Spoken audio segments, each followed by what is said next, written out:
ఇవాళ నిజంగానే మనందరికీ పరమపావనమైన రోజు. నేను ఎందుకు ఈ మాట అంటున్నానంటే, నేనేదో వేళంబరానికో లేకపోతే ఏదో అలా అంటే బాగుంటుందని అనడమో నేను అలాంటి పిచ్చి పిచ్చి పనులు నేను చేయను. షష్ఠి తిథి నాడు మాఘమాసంలో ఉత్తరాయణ పుణ్యకాలంలో ప్రదోష వేళలో సుబ్రహ్మణ్యేశ్వర స్వామి వారి యొక్క జనన వృత్తాంతాన్ని వినేటటువంటి అదృష్టం బహుశः మనకి ఎన్ని కోట్ల జన్మల తర్వాత అబ్బి ఉంటుందో. ఈ విన్నది ఉత్తినే పోదు. ఆయన ప్రత్యేకించి వంశవృద్ధికారకాయ నమః అని పేరు. వంశవృద్ధిని అపేక్షించడం మనుష్యుడిగా పుట్టినటువంటి ప్రతివాడి యొక్క విద్యుక్త ధర్మం. కాబట్టి దానికి చెయ్యవలసిన ప్రధానమైన పని కుమార సంభవాన్ని వినడం, కుమార సంభవాన్ని చదువుకోవడం. అందున ఎప్పుడో తప్ప శివమహాపురాణాంతర్గతంగా మనం కుమార సంభవం చెప్పుకునేటటువంటి అవకాశం రాదు కదా. అటువంటి అవకాశం మనకిప్పుడు కలిగింది. నిన్నటి రోజున నేను ఉపన్యాసాన్ని పూర్తి చేసే సమయానికి మీకు కొన్ని విషయాలు విజ్ఞాపన చేసి ఉన్నాను. సనత్కుమారుల వారు బ్రహ్మజ్ఞాని. వారు పరమేశ్వరుడికే వరం ఇచ్చారు. ఏమని? నేను నీకు కుమారుడిగా జన్మిస్తాను. అలా కుమారుడిగా జన్మించవలసిన అవసరము కూడా ఎందుకు ఉండిపోయిందో నిన్నటి రోజున మీకు నేను విజ్ఞాపన చేశాను. ఆ వేదం చదువుకుంటున్నప్పుడు వారికి రాక్షసుల మీద ఉండిపోయినటువంటి ప్రతీకార ధోరణితో కూడినటువంటి భావన వాసనాబలమై వారు ఒక జన్మని తీసుకోవలసినటువంటి అవసరం ఏర్పడింది. అది చతుర్ముఖ బ్రహ్మగారే చెప్పారు. కాబట్టి ఇప్పుడు వారు జన్మని స్వీకరించాలి. కానీ వారు అన్నారు, అమ్మా నువ్వు జగదంబవైన గర్భవాసాన్ని మాత్రం నేను ఇష్టపడను. కాబట్టి గర్భవాసముతో సంబంధము లేకుండా నేను ఈశ్వరపుత్రుడిగా జన్మిస్తాను. అంటే పార్వతీదేవి అలా కాదు, మా ఇద్దరి మనస్సులు ఒకటి కనుక నీవు నాకు కూడా కుమారుడవై ఉండాలి, ఇది నా కోరిక. అమ్మవారంతటిది ఆయన్ని కుమారుడిగా కోరుకుంది అంటే ఒక బ్రహ్మజ్ఞాని పట్ల భగవంతుడు కూడా ఎంతటి ఆనందంతో ఉంటాడో మీరు ఆలోచించండి. అందుకే సనాతన ధర్మమునందు అన్నిటికన్నా చాలా గొప్ప స్థితి ఏది అంటే ఆ బ్రహ్మజ్ఞానమును పొందుటయే. మనుష్య జన్మ యొక్క అంతిమ ప్రయోజనం ఏమని చెప్తారంటే ఆ బ్రహ్మజ్ఞానాన్ని పొందడమే. ఏదో కొన్నాళ్ళు సంసారంలో ఉన్నప్పుడు ఓ 50 ఏళ్ళో 55 ఏళ్ళో 60 ఏళ్ల వరకు కొన్ని కోరికలు ఉండడం నేను దోషము అని నేను మాట్లాడటం లేదు. ఒక మనవణ్ణి చూడాలి అన్నంత వరకు పర్వాలేదు, కొంత వ్యామోహం ఉన్నా పర్వాలేదు. కానీ ఒక మనవణ్ణి చూసిన తర్వాత ఇంకా మనస్సు మళ్ళాలి. కనీసం మళ్ళీ మనుష్య జన్మ ఎప్పటికొస్తుందో తెలియదు కదా. కాబట్టి నిరంతరము గురువాక్యాన్ని లోపల తిప్పుతూ ఆ బ్రహ్మజ్ఞానం వైపుకి అడుగులు వేయడం ప్రారంభమైపోవాలి. చాలా తొందరగా ప్రారంభం అవ్వాలి. ఎందుచేత అంటే ఇంకా 2 రోజుల్లో పరీక్షలున్నాయంటే అది ఎంత important one day international finals match అయినా కూడా పిల్లలు చూడరుగా. 2 రోజుల్లో పరీక్ష ఉందంటే ఒకవేళ చూస్తున్నా పెద్దలు ఒప్పుకోరుగా. దిక్కుమాల క్రికెట్ వస్తూనే ఉంటుంది, నోరుమొయ్యి వెళ్ళి చదువుకో అంటాం కదా. అలా ఇంకా కనీసం 60 దాటిపోయిన తర్వాత బ్రహ్మజ్ఞానం వైపుగా అడుగులు పడిపోవడం ప్రారంభం అయిపోవాలి. కాబట్టి ఒక బ్రహ్మజ్ఞానిని ఈశ్వరుడు ఎంత సంతోషంగా స్వీకరిస్తాడు అన్నది మీరు కుమార సంభవంలో చూస్తారు. కనుక ఇప్పుడు ఆయన పార్వతీదేవి యొక్క గర్భవాసము లేకుండా జన్మించాలి, కానీ శివునికి కుమారుడిగా జన్మించాలి. ఇది సృష్టి యందు కించిత్ కష్టసాధ్యమైన విషయంగా కనపడుతుంది. రెండవది, అవతల కోరుకున్నటువంటి రాక్షసుడు తారకాసురుడు నేను కేవలము శివతేజస్సు వలన జన్మించినటువంటి కుమారుడి వలన మాత్రమే మరణించాలని ఆయన కోరుకున్నాడు. ఇప్పుడు ఒక సంక్లిష్టమైనటువంటి పరిస్థితిలో నిన్నటి రోజున మనం విడిచిపెట్టి ఉన్నాం. ఎందుకంటే నిన్నటి ఉపన్యాసాన్ని ఇవాళ మళ్ళీ నేను ఒకసారి విహంగ వీక్షణం ఎందుకు చేశాను అంటే దాని అవసరం ఉంది కనుక ప్రారంభమునందు. సరే, ఇప్పుడు దేవతలందరి యొక్క అవసరం ఏమి మీరు చాలా జాగ్రత్తగా గమనించండి. ఇప్పుడు దేవతలకి ఏది అవసరము? కుమార సంభవం అవసరం. కుమారుడు అన్న మాట అందరికీ చెల్లదు. నా కుమారుడు అని అంటాం కానీ కుమార శబ్దము ఒక్క శివుడి పట్ల మాత్రమే సార్థకమవుతుంది. కుమార అని పిలిస్తే అది కుమారస్వామియే. కాబట్టి ఇప్పుడు కుమార సంభవం జరగాలి. కుమార సంభవం జరగాలంటే పరమశివుని యొక్క తేజస్సుని స్వీకరించడానికి ఎవరుండాలి? జగదంబయే ఉండాలి. కాబట్టి ఇప్పుడు ఆలోచన యందు పొరపాటు ఎక్కడొచ్చింది? కామమే లేని పరమేశ్వరుడు యందు కామ ప్రచోదనం మన్మధుడు చెయ్యగలడు. ఇంద్రుడు పిలిచి మన్మధుణ్ణి పంపాడు. దీన్ని మీరు పార్వతీ కళ్యాణంలో వివరంగా విందురు గాని, మన్మధుడు వెళ్ళి బాణప్రయోగం చేసే ప్రయత్నంలో ఉండగా శంకరుడు 3వ కన్ను తెరిచాడు. 3వ కంటి మంటకి మన్మధుడు భస్మం అయిపోయాడు. దేవతలందరూ వెళ్ళిపోయారు, ఇంద్రుడు వెళ్ళిపోయాడు. ఏడిచింది రతీదేవి ఒక్కతే, భర్త పోయాడని. సరే, ఏదో నీకొక్కదానికి కనపడతాడు నీ కంటికి, తర్వాత ప్రద్యుమ్నుడిగా అవతరిస్తాడని వరం ఇచ్చారనుకోండి, అది వేరు విషయం. కానీ ఇప్పుడు శంకరుణ్ణి అసలు సంసారములోకి తీసుకొస్తే కదా కుమార సంభవం. ఎవరు తీసుకురాగలరు? లోకమునందు దానికి అధికారి అని నమ్మబడిన వాడు మన్మధుడు ఒక్కడే. ఆ మన్మధుడు కాలిపోయాడు. ఇప్పుడు లోకంలో మన్మధుడు లేడు. ఇప్పుడు ఎలా జరుగుతుంది అసలు పార్వతీ పరమేశ్వరుల కళ్యాణం? ఇప్పుడు జగదంబ యొక్క అనుగ్రహం. ఇది అమ్మవారి యొక్క గొప్పతనం. నేను తరచు చెప్తుంటాను, ఏ మన్మధుడు చేతిలో చెరుకు విల్లు పుష్పబాణాలు పట్టుకుంటే శంకరుణ్ణి దింపలేకపోయాడో అవి అమ్మవారు స్వీకరించింది. కాబట్టి అలా స్వీకరించినప్పుడు ఆవిడ శివకామ సుందరి. శివుడికి మాత్రమే ఆ అందం, ఆయన మాత్రమే అలా భార్యగా చూడాలి. మనకి రాజరాజేశ్వరి, జగజ్జనని. అలా తండ్రిని తెచ్చి పక్కన కూర్చోపెట్టుకుని ఆది దంపతులుగా కూర్చున్న తల్లి. మీరు శివకామ సుందరిగా మీరు చూడ్డానికి వీల్లేదు. ఆవిడ శివకామ సుందరి, మీకు జగజ్జనని. అవే ఆయుధాలని ఇప్పుడు ఆవిడ పట్టుకుంది. ఆయుధాలు మారితే మీకు రక్షణ. అవి మన్మధుడి చేతిలో ఉంటే మిమ్మల్ని పడగొడతాడు. అసలు మొత్తం వ్యవస్థని మార్చింది ఇప్పుడు అమ్మవారు. మార్చి ఎంత కష్టపడిందండి. అంత తేలిగ్గా ఏం శంకరుడు దొరకడు. నిజ తపఫలాభ్యాం. అమ్మవారు వెళ్ళి తపస్సు చేసింది. తపస్సు చేస్తే శంకరుడు బ్రహ్మచారి రూపంలో వచ్చి తన పెళ్లి తానే చెడగొట్టుకునే మాటలు చెప్పాడు. శంకరుడు లాంటి ఉదారమూర్తి లోకమునందు ఉండడండి. ఆయన తన స్వార్థమా ఇతరుల మాట నిలబెట్టడమా అంటే అందులో ఇంకా అరమరిక ఉండదు. అవతల వాళ్ళ మాట నిలబెట్టేయడమే పెద్దపీట. తన విషయం ఏమనుకున్నా పర్వాలేదు. అసలు ఆయన గురించి సరిగా అర్థం చేసుకోక ఏమన్నా ఆయనకేం పట్టదు. ఆయన బ్రహ్మజ్ఞాని కాబట్టి ఆయనకేం ఆ సంబంధాలు ఉండవు. కాబట్టి ఇప్పుడు ఆయన ఏం చేశాడు? తన పెళ్లి తానే చెడగొట్టుకునే ప్రయత్నం చేశాడు. అమ్మవారు ధూర్త బ్రహ్మచారి, శివ వ్యతిరేకమైన మాటలు విన్నందుకు ప్రాయశ్చిత్తం చేసుకోవాలి. అలా శివ వ్యతిరేకమైన మాటలు మాట్లాడిన వాడి నాలుక కోసేయాలి. నువ్వు ఈ ప్రాంతాన్ని వదిలేతావా వదలవా అని అడిగింది. అప్పుడు నిజ రూపం చూపించాడు. చూపించి అమ్మవారిని వివాహం చేసుకున్నాడు. పార్వతీ కళ్యాణం అయింది. మనకి ఇక్కడ అవుతుంది అనుకోండి, చాలా రంగరంగ వైభవంగా అవుతుంది. ఈసారి మామూలుగా కాదు. పూలబంతులాడుకోవడం వసంతోత్సవంతో కలిపి చేస్తాం. మనందరం కూడా వసంతం చల్లుకుంటాం ఆ రోజున. కాబట్టి ఇప్పుడు పార్వతీ కళ్యాణం అయిపోయింది. పార్వతీ కళ్యాణం అయిపోయిన తర్వాత ప్రధాన ప్రయోజనం ఏమిటి అసలు? పార్వతీ పరమేశ్వరులు ఇద్దరూ పక్కన కూర్చోవడం మనందరికీ అవసరమే. పార్వతీ పరమేశ్వరులు తల్లిదండ్రులుగా కనిపిస్తున్నారు. ఇప్పుడు ఆయన కదులుతున్నాడు, లేకపోతే ఆయన తనలో తాను రమిస్తూ ఉండిపోతాడు. కానీ ప్రధాన ప్రయోజనం కుమార సంభవం జరగాలి. కుమార సంభవము జరగడానికి ప్రకృతి యందు ఉన్నది ఒక్కటే ఆధారము. కాబట్టి పురారామకృతోద్వాహో నీలకంఠో మహాతపాః దృష్ట్వాచ స్పృహయా దేవీం మైథునాయోపచక్రమే. మహాతపస్వి అయినటువంటి శంకరుణ్ణి అమ్మవారు ఆకర్షించినది. కాబట్టి వారి యొక్క దివ్యమైనటువంటి క్రీడ జరుగుతున్నది. దానిని శాస్త్రమునందు మైథునము అని పిలిచారు.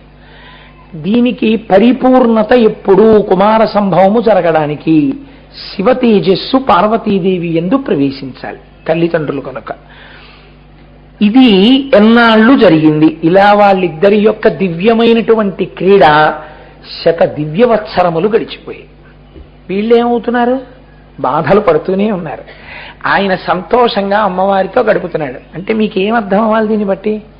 అమ్మవారు ఆడితే ఆడతాడు, అమ్మవారు పాడితే పాడతాడు, అమ్మవారు లాస్యం చేస్తే తను నాట్యం చేస్తాడు, అమ్మవారితో సంతోషంగా ఉంటాడు, నవ్వుతాడు. కానీ ఆయనకి ఆయన తేజస్సు స్ఖలనము కాదు.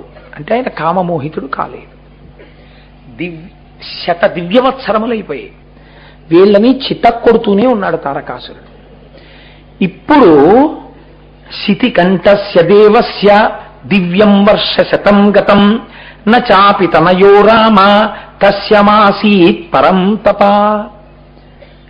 విశ్వామిత్రుడు చెప్తున్నాడు రామచంద్రమూర్తితో బాలకాండ. ఇవాళ నేను రామాయణంలోంచి అనుసంధానం చేస్తున్నాను, అది వినడం చాలా మంచిది అని కుమార సంభవానికి. కాబట్టి శితికంఠస్య దేవస్య ఎన్నో పేర్లు ఉన్నాయి శంకరుడికి. ఏం వాల్మీకి మహర్షికి ఈ పేరే దొరికిందంటే శితికంఠస్య దేవస్య అని. మీరు శివాష్టోత్తరంలో చదువుకుంటున్నారు కదా, శివకంఠ శితికంఠ అని. ఏ శితికంఠ అన్న మాట ఎందుకు మాట్లాడాలి? రుద్రాధ్యాయంలో నమో నీలగ్రీవాయచ శితికంఠాయచ అని ఉంది. నీలగ్రీవాయచ శితికంఠాయచ. నీలగ్రీవాయచ అంటే కంఠమునందు నల్లని మచ్చ ఉన్నవాడు. ఈ నల్లటి మచ్చ పుట్టుకతో ఉంది అని మీరు చెప్పాలన్న అనుకోండి, ఆయనకు పుట్టుక ఉండాలి కదా. ఆయనకి పుట్టుకుందా? ఆయన ఎప్పుడు పుట్టాడో ఎవరికి తెలియదు. అందరికన్నా ముందు ఆయనే ఉన్నాడంతే లోకంలో, పరబ్రహ్మం తప్ప ఆయనకి పుట్టుకేమిటి? కాబట్టి నీలగ్రీవాయచ అనగానే పక్కనే వేదం ఏమంటోంది?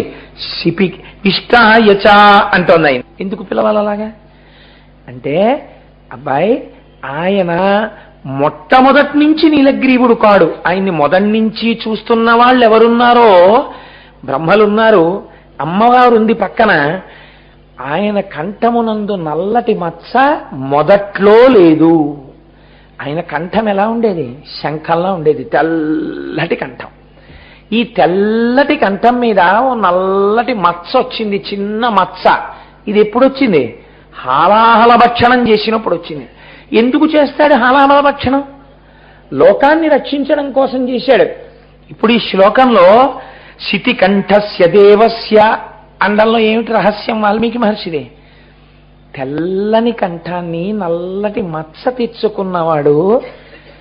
మనం ఏమాత్రం అందంగా లేకపోయినా కూడా లోకానికి మనం అందంగా ఉంటాం కదా. ఓ చిన్న మచ్చ ఒకటి వచ్చింది అనుకోండి, డాక్టర్ గారి దగ్గరికి వెళ్ళి ఎన్ని మాత్రలు వాడతామో ఆ మచ్చలు పోవడానికి. కానీ అసలు మచ్చ రావలసిన అవసరం లేనివాడు, అంతటి తెల్లటివాడు స్ఫటికమణి నిభం మచ్చ తెచ్చుకున్నాడు.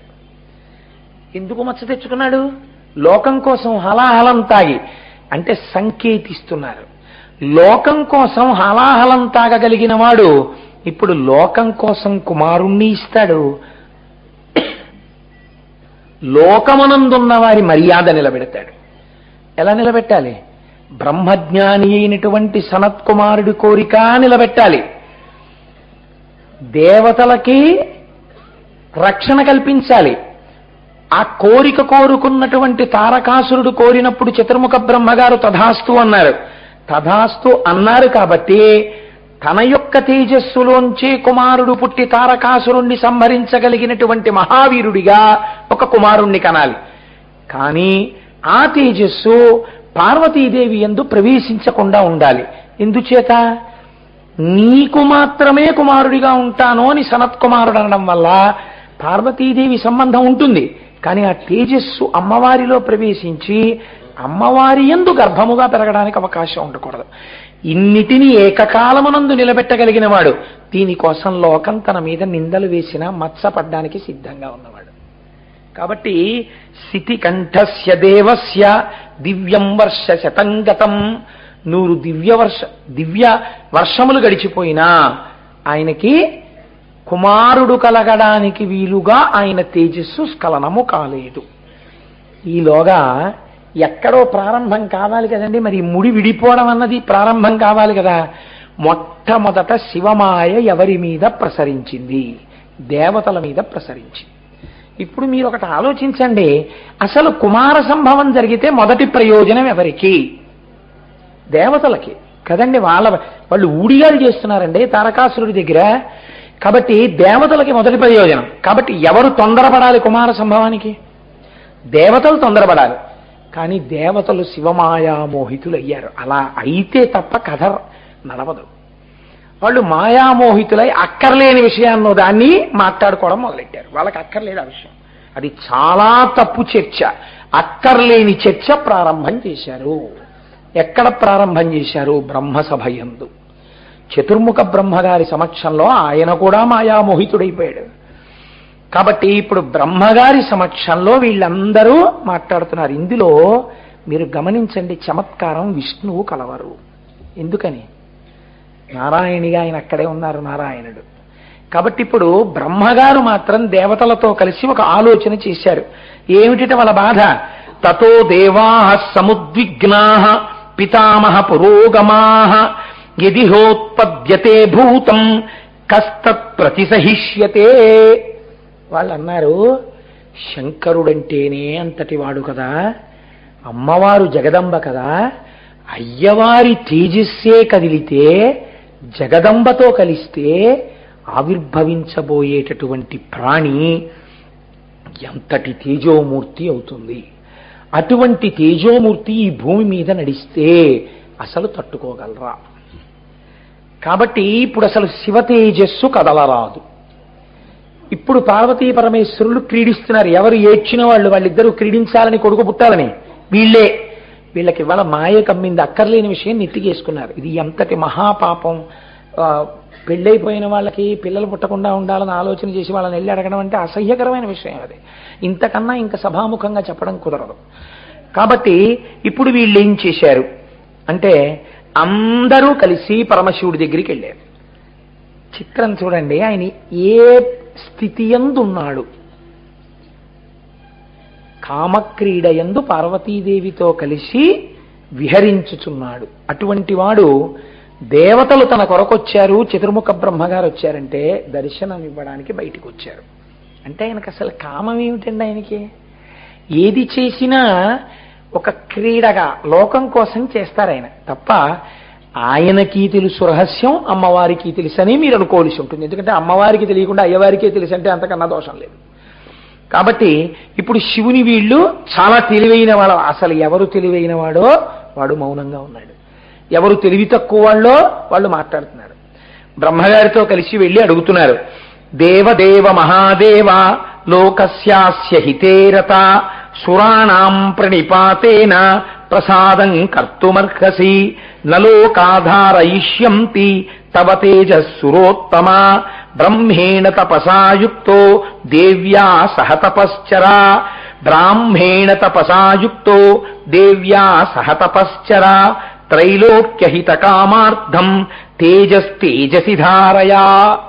వాళ్ళు వెళ్ళి అన్నారు, దేవదేవ మహాదేవ లోకస్యాస్య హితేరత. ఓ మహాదేవా, లోకముల యొక్క హితమును కోరుకునేవాడా, ఇవాళ నాతో కలిపి సమస్త దేవతలు నీ ముందు ప్రణిపాతం చేస్తున్నారు భూమి మీద పడి. ఏమిరా, ఎందుకు పడుతున్నారా? శరణాగతి ఉత్తరక్షణ ఫలితం ఇచ్చేస్తుంది. దేనికి పడ్డారు మీరు? మీ కోరిక ఏమిటి అని అడిగాడు. అడిగితే వాళ్ళు అన్నారు, నలోకాధారయిష్యంతి తవ తేజస్సురోత్తమ. వీళ్ళకి ఎందుకండి ఈ విషయం? అసలు నీ తేజస్సు కానీ స్ఖలనమైతే దాన్ని పట్టగలిగిన వాళ్ళు లేరు. పట్టడానికే కదా వాళ్ళు అమ్మవారికి అయ్యవారికి కళ్యాణం జరగాలని కోరుకున్నారు. మళ్ళీ ఈ అతి ప్రలాపాలు ఎందుకు వీళ్ళకి? అంటే జగదంబ శక్తిని వీళ్ళు ప్రశ్నించగలిగిన వాళ్ళ? అక్కరలేని విషయాలు మాట్లాడిన వాడు ఏ స్థితికి వెడతాడో మీరు చూడండి. మాట ఎంత ప్రమాదాలు తీసుకొస్తుందో. కుమార సంభవమునందు వంశాలు ఆగిపోయాయి, వంశాలు నడిచాయి. సుబ్రహ్మణ్యుడు రాక పూర్వమే ఇది నడిచింది. అందుకే సుబ్రహ్మణ్యుడు వంశమును నిర్ణయించగలిగిన వాడు. కాబట్టి ఏమైంది? నీ తేజస్సు భరించలేరు. కాబట్టి ఈశ్వర, మీ తేజస్సు మీ యందే ఉంచేసుకోండి. మీరు పార్వతీదేవితో విహరణ చేయకండి. మీరు ఏదైనా పర్వత శృంగం మీద కూర్చుని ఇద్దరూ తపస్సు చేసుకోండి. వీళ్ళు సలహా ఆయనకి. ఎవరికి? శితికంఠస్య నీలగ్రీవస్య. వీళ్ల కోసం ఒకనాడు హాలాహలం తాగితే బతికున్న తుచ్చులు వీళ్ళు అయ్యవారికి అంత సలహా చెప్పారు.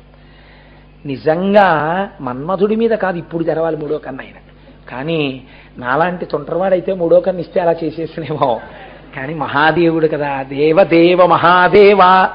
ఆయన ఔదార్యం చూడండి నిజంగా. అందుకనే జగత పితరౌ వందే పార్వతీ పరమేశ్వరౌ. అమ్మ పార్వతీదేవి లాంటిది ఎక్కడుంటుందండి? ఆయనని అనుగమించి ఉండడం అంటే మీరు చిత్రం చూద్దురు కానీ ఆవిడ భర్తను అడగలేదు ఈ విషయం. ఏమయ్యా, ఇది నాకు జన్మతః సిద్ధించినటువంటి అధికారం, నువ్వు వాళ్ళకి ఈ వరం ఎలా ఇచ్చావు, నా యందు తేజస్సు ప్రవేశపెట్టనని అని అడగలేదు. భర్తని ఎదిరించి అడగడం తెలియనటువంటి జగదంబ లక్షణం నాకు ఉండాలని భర్తనలా అనుగమించి ఆయన మనశ్శాంతికి కారకం కావాలని, సుఖస్థానం కావాలని గౌరీ తపస్సు చేస్తారు. కాబట్టి చూడండి, వీళ్ళు ఈ మాట చెప్తే శంకరుడు ఒక చిరునవ్వు నవ్వేట. ఓహో, అయితే నా తేజస్సు స్ఖలనము కాకూడదు, నేను పార్వతీదేవితో విహరించకూడదు, నేను తపస్సు చేసుకోవాలి కదా. దేవతానాం వచశ్రుత్వా సర్వలోక మహేశ్వరః ధారయిష్యామ్యహం తేజస్తేజస్యేన సహోమయా త్రిదశాః పృథివీ చైవ నిర్వాణమధిగచ్చతు. ఆయన అన్నాడు, మీరు చెప్పినట్టే నా తేజస్సుని నా తేజస్సులోనే, అనగా దీని ఎందున్న రహస్యం ఏమిటో తెలుసా అండి? రేతస్సుని ఓజస్సుతో కలుపుట అంటే దాన్ని శరీరమునందు అధోముఖంగా వెళ్ళిపోవలసినటువంటి తేజస్సుని ఆ బ్రాహ్మీమయ శక్తి చేత నిలబెట్టగలిగినటువంటి వాళ్ళు ఊర్ధ్వరేతస్కులై వారు అపారమైనటువంటి శక్తితత్వంతో ఉంటారు. కాబట్టి నా రేతస్సుని తేజస్సుతో కలిపి ఓజస్సుగా మార్చి నేను ఆ బ్రాహ్మీ స్థితి యందు ఉంటాను, నేను తపోశక్తితో ఉంటాను. అవి యోగ సంబంధమైన విషయాలు. సౌందర్యలహరిలో కూడా శంకరాచార్యులు వారు మాట్లాడారు వాటి గురించి. కాబట్టి నేను అలా ఉంటాను. దానివల్ల మీరు ఈ భూమి అందరూ సుఖపడెదరుగాక అన్నారు. ఎవరండి బాధపడుతున్నది? భూదేవత బాధపడుతోంది. ఎందుకని పాపిష్టి వాళ్ళు తిరుగుతున్నారు, ప్రధానమైన బాధ భూమిది.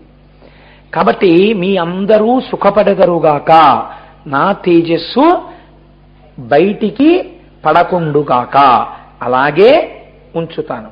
కానీ ఒకే ఒక్కసారి మాత్రం ఆ తేజస్సు బయటికి వచ్చి తీరవలసిందే. ఎందుకని? శివమాయ మోహితులైన వీళ్ళు అడగకూడని మాటలు అడుగుతున్నా, అవతల కుమార సంభవం జరగాలంటే ఆయన తేజస్సులోంచి పుట్టినవాడైతే తప్ప అవతల తారకాసుర సంహారం జరగదు. కాబట్టి వీళ్ళు అడగకూడని మాట అడిగినా వీళ్ళ క్షేమాన్నే దృష్టిలో పెట్టుకుని ఆయన అంటున్నారు, యదిదం క్షుభితం స్థానాన్ మమ తేజో హ్యనుత్తమం ధారయిష్యతి కస్తన్మే బ్రువంతు సురసత్తమాః. ఆయన అన్నారు, నేను అలాగే ఉంచుతాను నా తేజస్సుని, కానీ 100 దివ్య వర్షములు పార్వతీదేవితో కలిపి నేను క్రీడించిన కారణము చేత స్వస్థానము నుండి కదిలిపోయిన పరమ పవిత్రమైన నా తేజస్సును ఎవరు భరిస్తారో మీలో చెప్పండి అని అడిగారు. ఇది సహజముగా ఎవరి అధికారం? జగదంబ యొక్క అధికారం కదండి. వాళ్ళు ఏం చెప్పాలి అసలు? వెంటనే అయా అది అమ్మవారి అధికారం అండి ఏం చెప్పాలి?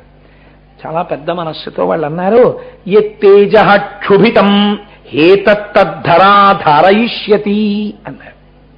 అంటే వాళ్ళ దృష్టిలో ఇప్పుడు జగదంబ కన్నా భూమి గొప్పదైంది. కాబట్టి వాళ్ళు అన్నారు, అయ్యా మీ తేజస్సు క్షుభితం, ఏది కదిలినదో దానిని మాత్రమో ఈ భూమి భరించుగాక. వాళ్ళకి ఎందుకు నమ్మకం? భరించడానికి భూదేవత అంటాం కదండి, ఎంత కష్టమైనా భూదేవి ఓరుస్తుందండి, పాపం ఓర్పండి అంటాం కదా. అందుకని వాళ్ళ దృష్టిలో ఏమిటంటే ఇప్పుడు అది చాలా కష్టం, అందుకని ఆ తేజస్సుని ఓర్చడానికి భూదేవత భరిస్తుంది, కాబట్టి నువ్వు భూమి మీద విడిచిపెట్టేశాయి అన్నారు. అసలు అలా సరే, అది ఆ భూదేవత మీద పడవలసినటువంటి అవసరం. ఇప్పుడు ఏవ ముక్తః సురపతి ప్రముమోచ మహీతలే తేజసా పృథివీయేన వ్యాప్త సగిరికానక. ఇప్పుడు భూదేవి మీద శివుడు విడిచిపెట్టాడా? దేవతలు చెప్పిన మాటకి భూమి అంగీకరించినదా? అంగీకరించని భూమి అయితే అన్య స్త్రీ యందు తన తేజస్సు వదిలిపెట్టడం అవుతుంది. అంగీకరించినది భూమి, లేకపోతే శివ తేజస్సు వదలబడదు కదా. భూమి అంగీకరించినది కాబట్టి ఆయన తేజస్సు భూమి మీద పడినది. పడగానే అదేం సామాన్యమైనటువంటి తేజస్సా? శంకర తేజస్సు. అది ఉత్తర క్షణం భూమి మీద వ్యాప్తి చెంది ప్రవహించి పర్వతములను, కాననములను, అంటే అరణ్యములను అన్నింటినీ ఆక్రమించేసింది. ఆ తేజస్సు యొక్క వెలుతురుకి సమస్త ప్రాణి స్తంభీభూతమైపోయింది. అయిపోగానే ఇప్పుడు వాళ్ళ వెలుతురు చూడగానే వాళ్ళకు ఒక విషయం స్ఫురణకు వచ్చింది, అమ్మ బాబోయ్ ఇదంతా ఏదో కొత్తల్లరి ప్రారంభం అయిపోయిందిరా అని వాళ్ళు అగ్నిహోత్రుడిని ప్రార్థన చేశారు. దేవతలలో ముందు నించుని ఉంటాడు ఆయన, కాబట్టి ఆయన్ని ప్రార్థన చేశారు. తతో దేవా పునరిద మూచుశ్చాధ హుతాశనం ప్రవిశత్వం మహాతేజో రౌద్రం వాయు సమన్విత. అగ్నిహోత్రుడు తొందరగా వెళ్ళాలంటే వాయువు యొక్క సహకారం ఉండాలి. ఓ అగ్ని, నీవు వాయువు యొక్క సహాయమును తీసుకుని తొందరగా ఈ తేజస్సునంతట్లోకి నువ్వు ప్రవేశించేసి నువ్వు అగ్నిహోత్రుడవు, నువ్వు తేజస్సున్నవాడివి, ఈ తేజస్సును నువ్వే భరించాలి, ఇటువంటి తేజస్సుని. కాబట్టి నీలో నిక్షిప్తము చేయి. ఇప్పుడు అగ్ని ఉంచుకోగలడా తనలో అంటే ఎక్కువ కాలము ఆయన కూడా భరించలేడు. అంటే అంతదాకా కొన్నాళ్ళు మాత్రం అగ్నిహోత్రుడు భరించగలడు. ఇప్పుడు అలా భరించేటట్టుగా అగ్నిహోత్రుని యందు శివుని యొక్క తేజస్సు పదిలము చేయబడినది కదండి దాని అర్థం. ఇప్పుడు ఆయన యందు ఉంచబడినది. ఇలా ఉంచబడిన తరువాత కొన్నాళ్ళు అవ్వలేదు ఇంకాను. అగ్నిహోత్రుడు ఉత్తరక్షణం జరిగిపోయింది. ఇది భూమి మీద పడ్డం, అగ్నిహోత్రుడు వ్యాపించడం, అగ్ని తీసుకోవడం, కైలాసంలో శంకరుడు అలా నిలబడి ఉండడం, ఇది జరుగుతోంది. ఏదో జరిగిందని అమ్మవారి లోపల నుంచి బయటకు వచ్చింది. ఏం జరిగింది అని ఆవిడ ఉత్తరక్షణం తెలుసుకుంది జరిగిన విషయాన్ని. వీళ్ళు ఏం చెప్పారు, ఏ కోరిక కోరారు, ఎవరు శివుడి యొక్క తేజస్సుని భరించారు ఆవిడ గమనించింది. అధశైల సుతారామ త్రిదిశాని దమబ్రవీత్ సమన్యుర శపత్ సర్వాన్ క్రోధ సంరక్తలోచన. చేయకూడని పని చేశారు కాబట్టి మీ మీద శాపవాక్యాన్ని విడిచిపెడుతున్నాను. ఇప్పుడు కుమార సంభవం రక్షణ కాదు, అమ్మవారి శాపం వచ్చింది. ముందు అమ్మవారేమంది, యస్మాన్ నివారితా చైవ సంగతి పుత్రకామ్యయా అపత్యం స్వేషు దారేషు తస్మాన్నోత్వా దయిష్యధా. లోకంలో ఏ స్త్రీకైనా ఉండేటటువంటి కోరిక అమ్మా అని పిలిపించుకోవాలని. అమ్మా అని పిలిపించుకోవాలన్న నా కోరికకి మీరు ప్రతిబంధకముగా నిలబడినారు, నా హక్కుని మీరు కబళించినారు. వేరొక స్త్రీ యందు నా భర్త యొక్క తేజస్సు పడిపోయేటట్టు చేశారు. మీరు చెయ్యరాని పాపము చేశారు కాబట్టి నా కడుపు పండకుండా చేశారు కనుక ఇక మీదట 33 కోట్ల దేవతల యొక్క భార్యలకు బిడ్డలు జన్మించకుందురుగాక ఆవిడ శపించి. ఇప్పుడు ఏమైంది, ఇంకా దేవతలకి సంతానం ఉండదు. అప్పటికి ఎంతమంది ఉన్నారో అంతే సంతానం, వాళ్ళే దేవతలు. ఇంకా తర్వాత ఇంకా దేవతలు పెరగలేదు, ఇహ దేవతా సంతానం లేదు. కాబట్టి ఈవిడ ఈ మాట ఎవరినంది, ముందు ఎవరొచ్చి మాట్లాడారో వరుస క్రమంలో తీసుకుంది. దేవతలు కదండి, బ్రహ్మగారితో వచ్చి మాట్లాడారు కాబట్టి దేవతలని ఈ శాపవాక్యం ఇచ్చింది. వీళ్ళు అడిగితే నువ్వెలా పుచ్చుకున్నావు, ఈశ్వరా నేను ఎలా పుచ్చుకుంటానా తేజస్సు అని, నువ్వు కూడా ఆడదానివే, నీకు బుద్ధుండక్కర్లా ఎలా పుచ్చుకున్నావు. కాబట్టి ఇప్పుడు భూమి వంక తిరిగావిడంది, అవనేనైక రూపాత్వం బహుభార్యా భవిష్యసి నచ పుత్ర కృతాం ప్రీతిం మత్క్రోధ కలుషీకృత ప్రాప్యసి త్వం సుదుర్మేధే మమ పుత్రమనిచ్చతే. నాకైతే అనిపిస్తుంటుంది కుమార సంభవం జరిగితే ఎన్నో రహస్యాలు ఉన్నాయండి. కుమార సంభవాన్ని నిజానికి సభాముఖంగా పూర్తిగా చెప్పడం కొంచెం కష్టమైన విషయం. కాబట్టి ఒక ఆడది అపారమైన వ్యగ్రత ఎప్పుడు పొందేస్తుందో శాస్త్రం చూపించింది. ఈ తప్పు ఏ ఆడది వేరొక స్త్రీ యొక్క పురుషుడి విషయంలో చేయరాదు. కట్టి కుడిపేస్తుంది కొన్ని తరాల వరకు అలాంటి పాపం. కాబట్టి ఏమైంది, ఎప్పటికీ భూమికి ఏ పరిస్థితి వచ్చిందో చూడండి. ఆవిడంది, అవనేనైక రూపత్వం, నీవు అనేకమైన రూపములను పొందుతావు. ఎలాంటి రూపాలు, ఒకే భూమి, ఒక చోట చౌడు నేల, ఒక చోట సారవంతమైన నేల, ఇలా రకరకాలైనటువంటి రూపాల్ని పొందుతావు, అనేకమైన రూపాల్ని పొందుతావు. బహుభార్యా భవిష్యసి, నీకు చాలా మందికి నువ్వు భార్య అవుతావు. ఇది చాలా దారుణమైన విషయం కదండి. అనేక మందికి ఒక్క కాంత భార్య కావడం ఏంటి. రాజైన వాళ్ళందరిని ఏమంటారు, భూకాంతుడు అని పిలుస్తారు. భూమికి భర్త అని. కాబట్టి ఇప్పుడు ఏకకాలమునందు భూమిని ఎన్ని వేల మంది రాజులు పరిపాలిస్తే అన్ని వేల మందికి భూమి భార్య. కాబట్టి బహుభార్య భవిష్యసి. వేరొకరి భర్త యొక్క తేజస్సుని నువ్వు భార్యలా పొందావు కదా, నువ్వు ఉన్నంత కాలం ఇదే స్థితిని పొందెదవుగాక. కొన్ని వేల మందికి ఏకకాలమునందు భార్య వగుదువుగాక. ఆవిడ కోపం ఆగలేదండి ఇంకాను. నాకు కొడుకు పుట్టకుండా కదు చేశావు. నచ పుత్ర కృతాం ప్రీతిం మక్రోధ కలుషీకృత. ఒకవేళ వేరొక రకంగా నీ యందు బిడ్డ జన్మించినా ఆడపిల్ల కావాలి తప్ప మగపిల్లవాడు పుట్టడు. నీవు అమ్మా అని కొడుకు చేత పిలిపించుకొనవు.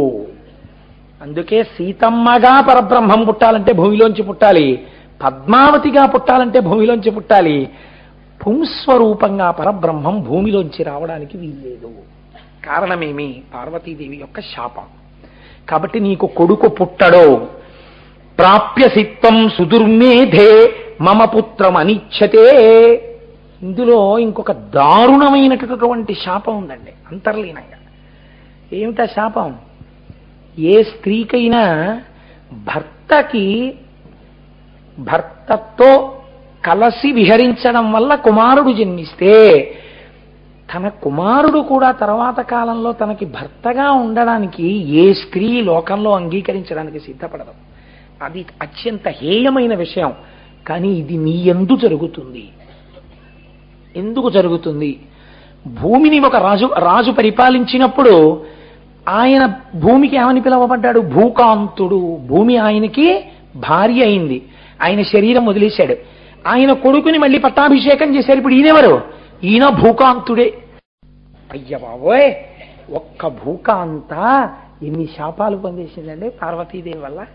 కుమార సంభవం ఎన్ని మలుపులు తిరిగిపోయి. వచ్చాడా సుబ్రహ్మణ్యుడు? ఇప్పటికి లేడు. ఎక్కడ అసలు ఎవరు పుట్టాలి పుట్టాలి పుట్టాలని లోకం కొట్టుకుందో ఆయన ఆవిర్భావమే లేదు ఇప్పటికి. ఏమొచ్చింది? కొత్తగా ఎన్ని శాపాలు వచ్చాయో ఇవన్నీ అనేసి భూదేవికి శాపం ఇచ్చిన తరువాత దేవతలందరూ సిగ్గుతో మ్రాన్పడిపోయి తలలు ఉంచుకొని తలెత్తి అమ్మవారి వంక చూడలేక అలా ఉండిపోయారట. ఉండిపోతే తాన్ సర్వాన్ వ్రీళితాన్ దృష్ట్వా సురాన్ సురపతిస్తదా గమనాయోపచక్రామ దిశం వరుణపాలితాం సగత్వా తప అతిష్ఠ పార్శ్వే తస్యోత్తరే గిరేః హిమవత్ ప్రభవే శృంగే దేవ్యా సహ మహేశ్వర. ఇప్పుడు వాళ్ళు ఎంత సిగ్గుపడిపోయారో తెలుసా అండి?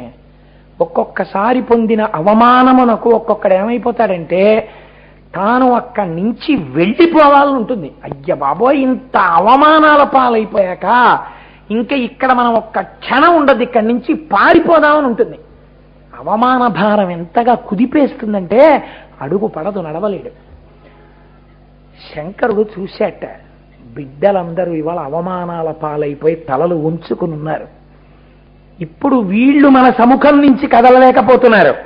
వీళ్ళు తలెత్తుకోవడానికి నేనే వెళ్ళిపోతాను ఇక్కడి నుంచి అని అడిగారు కదా. పర్వత శృంగం మీద కూర్చుని తపస్సు చేసుకో పార్వతీదేవితోని. అలాగే చేసుకుంటానని తాను నడిచి పశ్చిమ దిక్కుగా హిమవత్ పర్వత ప్రాంత శృంగము మీదకి తపస్సుకి వెళ్ళిపోయాడు. ఆయనని అనుగమించి అమ్మవారు వెళ్ళిపోయింది. ఇందులో ఎక్కడైనా అమ్మవారు అయ్యవారిని ఏమైనా అందా? ఇదండి భార్యాభర్తల మనస్సు ఏకమవడం అంటే. అది చాలా అవసరం జీవితంలో. వాళ్ళు తపస్సు కూర్చున్నారు.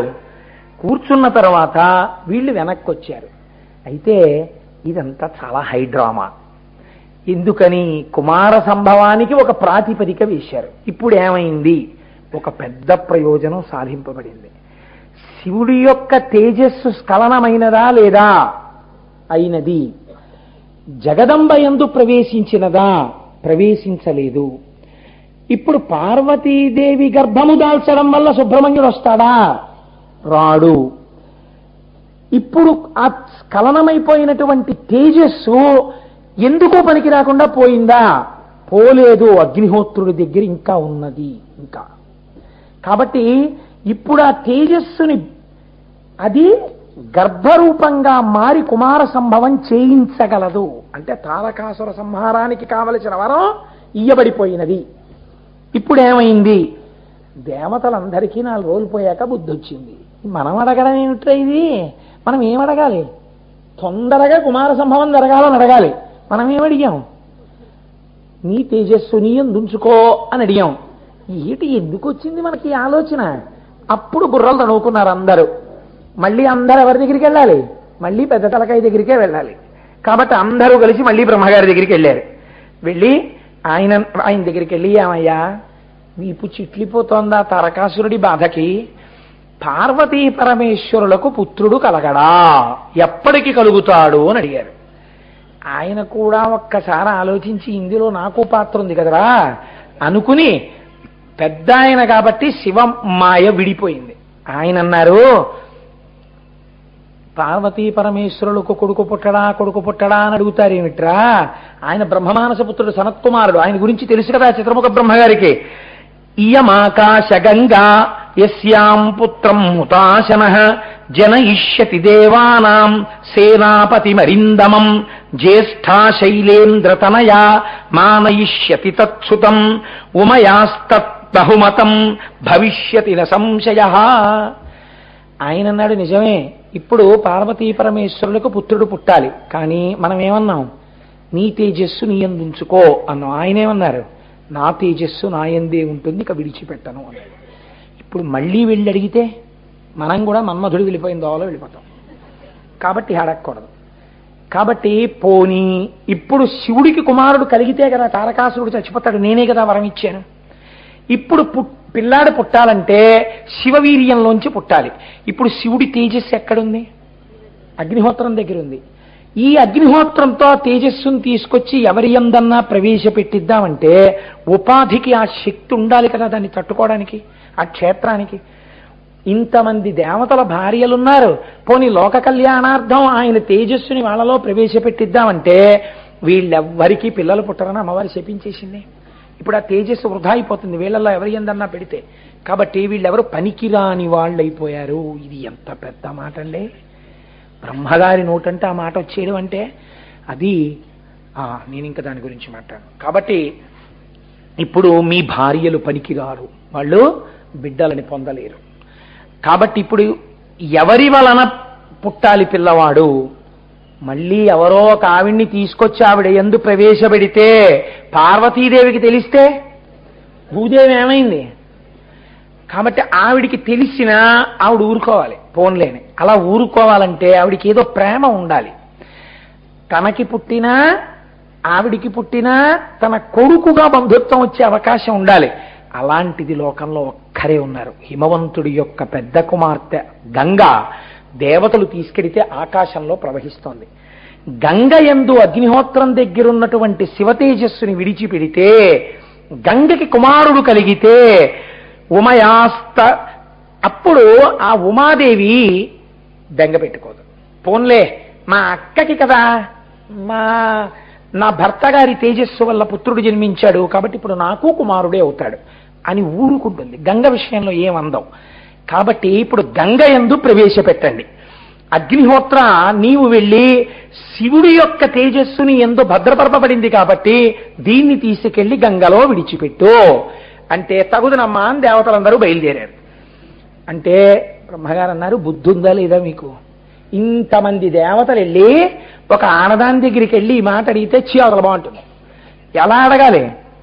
ఎవరి దగ్గర శివ తేజస్సుందో ఆయన అడగాలి. నీ యందు ప్రవేశపెడతానమ్మా, నువ్వు స్వీకరించి లోక కళ్యాణం కోసం కొడుకుని కనో అని. అంటే బహుశా నా దృష్టిలో అయితే వేరొకరి తేజస్సుని తీసుకొచ్చి ఇంకొక ఉపాధిలో ప్రవేశపెట్టి బిడ్డని కనడం అనేటటువంటి స్థితి పాశ్చాత్య దేశములు కాదు, కుమార సంభవంలో మొదట ఈశ్వరుడు చేశాడేమో ఈ ప్రక్రియ కదండి. కాబట్టి ఇప్పుడు ఏమైంది? నువ్వు వెళ్ళడుగు. దేవతలందరూ అన్నారు, తే గత్వా పర్వతం రామ కైలాసం ధాతుమండితం అగ్నిం నియోజయామాసు పుత్రార్థం సర్వదేవతా.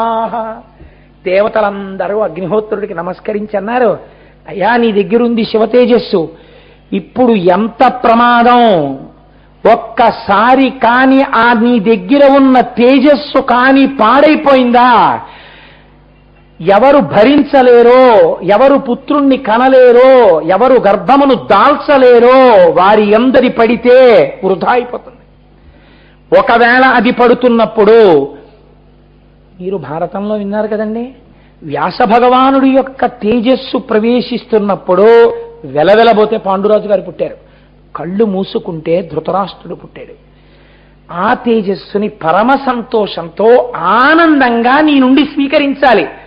ఇంత సంతోషమైన మనస్సులతో స్త్రీ పురుషుల సమాగమంలా నీ దగ్గర శివతేజస్సుని తాను పొందడానికి గంగమ్మ అంగీకరించాలి. ఇలా నువ్వు అడగాల ఆవిడ్ని. ఆవిడ నిన్ను చూసి కోపగించకుండా ఉండాలి. 10 మంది పాపాలు తీసే తల్లిని ఇప్పుడు కొంచెం చిన్న పాపమే చెయ్యమని మనం అడుగుతున్నాం. ఎందుకని? ఇంకా వివాహం కాని పిల్లని పట్టుకుని సాక్షాత్ ఆవిడ వరసకి బావగారి తేజస్సుని ఆవిడలో పట్టమని అడుగుతున్నాం. కాబట్టి ఇది 10 మంది అడిగేది కాదు, లోకరక్షణార్థం అమ్మా నువ్వు ఈ పని చెయ్యాలమ్మా, నువ్వు గంగమ్మవి కదా, పాపాలు కడిగేదానివి కదా, నీకు పాపం ఉండదు కదమ్మా, అయినా అది శివ తేజస్సు కదా, లోక కళ్యాణం కోసం కదా అని నువ్వు ఒక్కడవే వెళ్ళడుగు అని దేవతలందరూ కలిసి ప్రార్థన చేశారు. ఒక్కసారి నోరు జారినందుకు ఇన్ని పాటలు వచ్చాయో చూడండి. ఇప్పుడు అగ్నిహోత్రుడు గంగమ్మ దగ్గరికి వెళ్ళాడు. విడిచిపెడతాను అన్నాడు అనుకోండి, సరే అయితే విడిచిపెట్టు అందనుకోండి, ఆయన విడిచిపెట్టాడు అనుకోండి, ఆవిడ వెలవెలబోయింది అనుకోండి. ఇప్పుడు పుట్టేటటువంటి పిల్లవాడు సమర్థతాహీనుడైపోయాడు అనుకోండి, ఏ కారణం చేతనైనా, తారకాసుర సంహారం ఎలా జరుగుతుంది? ఇహ శివుడి యొక్క తేజస్సు స్ఖలనం అవ్వదు. ఇంకా వాడికి ఇచ్చిన వరం శాశ్వతం అయిపోయి బహుశా ఈ పాటికి మీరు నేను కుమార సంభవం చెప్పుకోవడం కుదరదు కదా. ఇప్పటికీ తారకాసురుడే లోకపాలకుడు. అలా అవ్వకుండా ఉండాలి. నువ్వు ఎంత జాగ్రత్తగా మాట్లాడతావో, ఓసారి తిన్నాను దెబ్బ, మాట్లాడడం సరిగ్గా లేకపోతే అగ్ని, జాగ్రత్త జాగ్రత్త జాగ్రత్త జాగ్రత్త. అందులో ఆడదాంతో మాట్లాడుతున్నావు, పెళ్లికాని దాంతో మాట్లాడుతున్నావు, మాట్లాడకూడదు మాట్లాడుతున్నావు, చాలా జాగ్రత్త. ప్రార్థన అందుకు ప్రార్థన చేసి పంపారు. పంపిస్తే అగ్నిహోత్రుడు వెళ్ళి గంగమ్మ దగ్గరికి వెళ్ళి నిలబడ్డాడు. గంగమ్మ దర్శనమిచ్చింది సాకార రూపంగా. దేవతానాం ప్రతిజ్ఞాయ గంగామభ్యేత్య పావక గర్భం ధారయ వై దేవి దేవతానాం ఇదం ప్రియం. అమ్మా, దేవతల యొక్క ప్రియము కొరకు నువ్వు గర్భమును దాల్చాలి. నువ్వు తప్ప ఇప్పుడు గర్భమును దాల్చడానికి దేవకాంతలు పనికిరారు. కనుక తల్లి, లోక కళ్యాణము కొరకు నువ్వు గర్భమును ధరించు. ఎంత మర్యాదగా మాట్లాడాడండి అగ్నిహోత్రుడు. ఇప్పుడు నేను తేజస్సు ఏదో విడిచిపెడతాను నువ్వు పుచ్చుకోనలేదు. ఇంతకు ముందు అన్నారు ఈ పిచ్చి మాటలు, ఇప్పుడు అలా అంటలేదు. లోక కళ్యాణము కోసమని నువ్వు గర్భమును దాల్చు అని అడుగుతున్నాడు. ఎందుకని? పుచ్చుకోవడం కాదు, గర్భం ధరించాలి, లేకపోతే పోయిందే, ఇంక ఇప్పుడు అవకాశం పోతుంది. అంటే ఆవిడంది తస్య తద్వచనం శ్రుత్వా దివ్యం రూపమధారయత్. నేను మీకు చెప్పానే, మనస్ఫూర్తిగా అంగీకరించినది. అందుకని చక్కటి దివ్యమైన రూపాన్ని ధరించి ఆ తేజస్సుని పొందడానికి అంగీకారముతో వచ్చినది. అనగా వికసించిన మనస్సుతో, ఏ అరమరిక లేకుండా, ఇది లోక కళ్యాణము కోసమని నేను పరమశివుని యొక్క తేజస్సుని నా యందు వహించుతున్నాను అన్న భావనతో పరమ సౌందర్య రాశి అయి గంగ వచ్చి అగ్నిహోత్రుడు ముందు నిలబడింది. ఇది సృష్టికే విచిత్రం. ఆవిడ గంగ, ఈయన అగ్ని. ఆ అగ్ని ఈ గంగ దగ్గరికి వెడితే అగ్నిన్నా అరిపోవాలి, గంగన్నా ఇంకిపోవాలి. ఇప్పుడు ఎలా సమాగమం కుదురుతుందండి? ఎలా తేజస్సు విడవబడుతుంది? అంటే ఇది కూడా ఈశ్వరానుగ్రహమే కావాలి కదండి. శివ సంకల్పమస్తు, శివుడు తనకు ఒక కుమారుడు కలుగుతున్నాడు అని అక్కడ సంతోషించాలి. అమ్మవారు ఆ మహానుభావుడైనటువంటి ఆ బ్రహ్మజ్ఞాని నాకు కుమారుడిగా, నాతో కూడా సంబంధం ఉండేటట్టే, పార్వతీపుత్రుడుగా కూడా ఉండేటట్టే వస్తున్నాడని అమ్మవారు సంతోషించాలి. అలా వాళ్ళ సంతోషం ప్రకృతి యందు 2 విరుద్ధమైన భూతముల యందు గర్భధారణకు అవకాశం కలగాలి. ఇది ఎంత చిత్రమండి అసలు కుమార సంభవం. నిజంగా ఇప్పుడు దృష్ట్వాతం మహిమానాంస సమంతాదవకీర్యత సమంతతస్తతో దేవి అభ్యుషించత పావక పావక అని పిలిచారు. అగ్నిహోత్రుడు తన అవయవములన్నిటి చేత గంగ యొక్క అవయవములను కప్పి తనలో ఉన్న శివతేజమును గంగయందు అభిషిత్యంత్యా విడిచిపెట్టాడు. ఇప్పుడు ఆవిడ గర్భాన్ని దాల్స్తుందా? మొత్తం దేవతలు, యక్షులు, గంధర్వులు, కిన్నెరులు, కింపురుషులు, తారకాసురుడు కూడా అలా చూస్తున్నాడు. నా టైం అయిపోతోందా అని వాడి వర్గం వాళ్ళు. ఈవిడ తట్టుకోగలదా? మిగిలిన వాళ్ళు. కుమార సంభవం జరుగుతుందా? పుడితే పార్వతీదేవికి కూడా కొడుకుగా ఇప్పుడు ఎలా వస్తాడు? ఇదొక $1 మిలియన్ క్వశ్చన్. కాబట్టి ఇప్పుడు అందరూ ఉత్కంఠతో అలా చూస్తున్నారు, ఏమంటుంది గంగమ్మ. ఇప్పుడు గంగమ్మ నోటి వెంట ఏ మాట వస్తోందో ఆ మాట కోసం సుందరకాండలో హనుమ ఆ 100 యోజనముల సముద్రాన్ని దాటి వచ్చేస్తున్నప్పుడు సీతమ్మని చూశానంటాడో చూడలేదంటాడో అని వానరులందరూ లేచి నిలబడినట్టు లోకమంతా గమనిస్తోంది గంగ ఏమంటుంది. గంగ గర్భమును ధరించగలదా అని. ఇప్పుడు గంగమ్మంది వీళ్ళందరి గుండెలు జారిపోయేటట్టుగా మాట అంది. తమువాచ తతో గంగా సర్వదేవ పురోహితం అశక్తాధారణే దేవా తవ తేజస్సముద్ధతం దహ్యమానగ్నినాతేన సంప్రవ్యధిత చేతన. నేను ఈ తేజస్సుని భరించలేను. గంగ నీరంతా ఉడికిపోతోంది. ఈ వేడి నేను తట్టుకోలేకపోతున్నాను. నీరు ఆవిరైపోతోంది. నాకు స్పృహ తప్పిపోతోంది. నా అవయవములు డసిపోయాయి. ఈ తేజస్సు నా యందు నేను ఉంచుకోలేను. అది నాకు శక్యము కావట్లేదు. నేను దీన్ని ఏం చెయ్యను అని అడిగిందంటే నేను గర్భమును ధరించగలను అని ఆవిడ అనలేదు. ఒకళ్ళు గబగబా తప్పట్లు కొట్టి డాన్స్ చేసి సంతోషపడిపోతున్నారు. ఎవరు? తారకాసురాదులు. మిగిలిన వాళ్ళు గబగబా వేళ్లు విరిచేస్తున్నారు. ఎలా? ఇప్పుడు ఈవిడ కానీ కొంప తీసేసి ఆ వీర్యాన్ని కానీ వదిలిపెట్టేయడమో కరిగిపోవడమో చేసేసిందా? ఆవిరైపోయిందో అయిపోయిందా? ఇంకా తారకాసురుడే లోకపాలకుడు. ఆయన తపస్సుకి వెళ్ళిపోయి పలకడం. ఎలా హడిలిపోతున్నారు. ఇప్పుడు ముందున్నవాడు అగ్ని భర్తృ రూపంలో విడిచిపెట్టినట్టు కదండి మరి. కాబట్టి ముందు ఆయనే మాట్లాడాలి. ఆయన వెంటనే ఈశ్వరుడు అనుగ్రహించాడండి. ఆయన అన్నాడు, ఇహ హైమవతే పాదే గర్భోయం సన్నివేశ్యతాం. ఆ హిమవత్ పర్వతం మీద పార్వతీ పరమేశ్వరుడు ఉన్నారు. లోకరక్షకుడు. కాపాడి తీరుతాడు. కుమారుణ్ణి ఇచ్చి తీరుతాడు. సుబ్రహ్మణ్యుడు పుడతాడు. ఇది ఆయన నమ్మకం. నువ్వు భరించలేకపోతే అటు ఇటు చిమ్మీకు ఆ తేజస్సుని తీసుకెళ్లి హిమవత్ పర్వత ప్రాంతము యొక్క పాదముల దగ్గర వదిలిపెట్టేసేయ్ అన్నాడు. అనేటప్పటికి ఆవిడేం చేసింది? గబగబా తీసుకెళ్లి ఆ తేజస్సునంతటినీ హిమవత్ పర్వత ప్రాంత పాదాల దగ్గర వదిలేసింది. వదిలేస్తే ఇప్పుడు ఎలా? మళ్ళీ భూమి మీద పడింది ఇప్పుడు కదండి. భూమి గర్భం ధరించచ్చా? కొడుకు పుట్టడు. అమ్మవారి శాపం ఉంది భూమికి. కాబట్టి ఇప్పుడు అందరి తలకాయలు వాలిపోయాయి.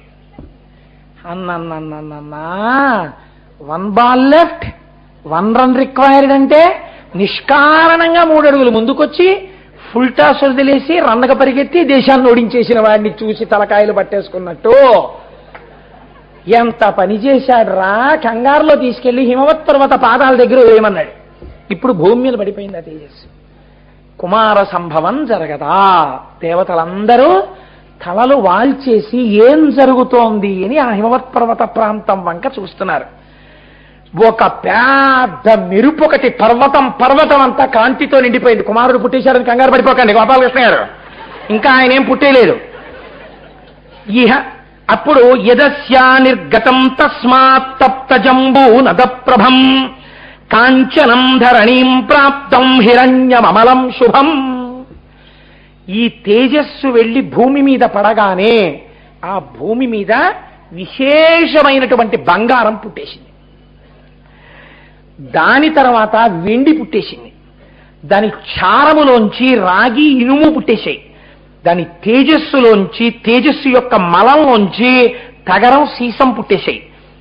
మిగిలినటువంటి తేజస్సు యొక్క అణువులు భూమితో కలిసిపోతే నానా రకములైన ధాతువులు పుట్టేశాయి. అంటే ఇప్పటికీ మనం గనుల్లో తవ్వుకుంటున్నవన్నీ శివుని యొక్క తేజస్సే. ఆయన అనుగ్రహంతో బతుకుతున్నాం మనం. ఈ కనపడుతున్నదంతా శివ తేజస్సే, మన మెడలలో వేసుకున్నవన్నీ శివ తేజస్సే. మనం ఆయనకి ఎంత కృతజ్ఞులమై ఉండాలో చూడండి నిజంగా. ఇప్పుడు ఇలా అయిపోయిన తర్వాత అయ్యయ్యో ఎలాగా అని ఆలోచిస్తున్నారు. పర్వతమంతా హిరణ్యమయం అయిపోయింది.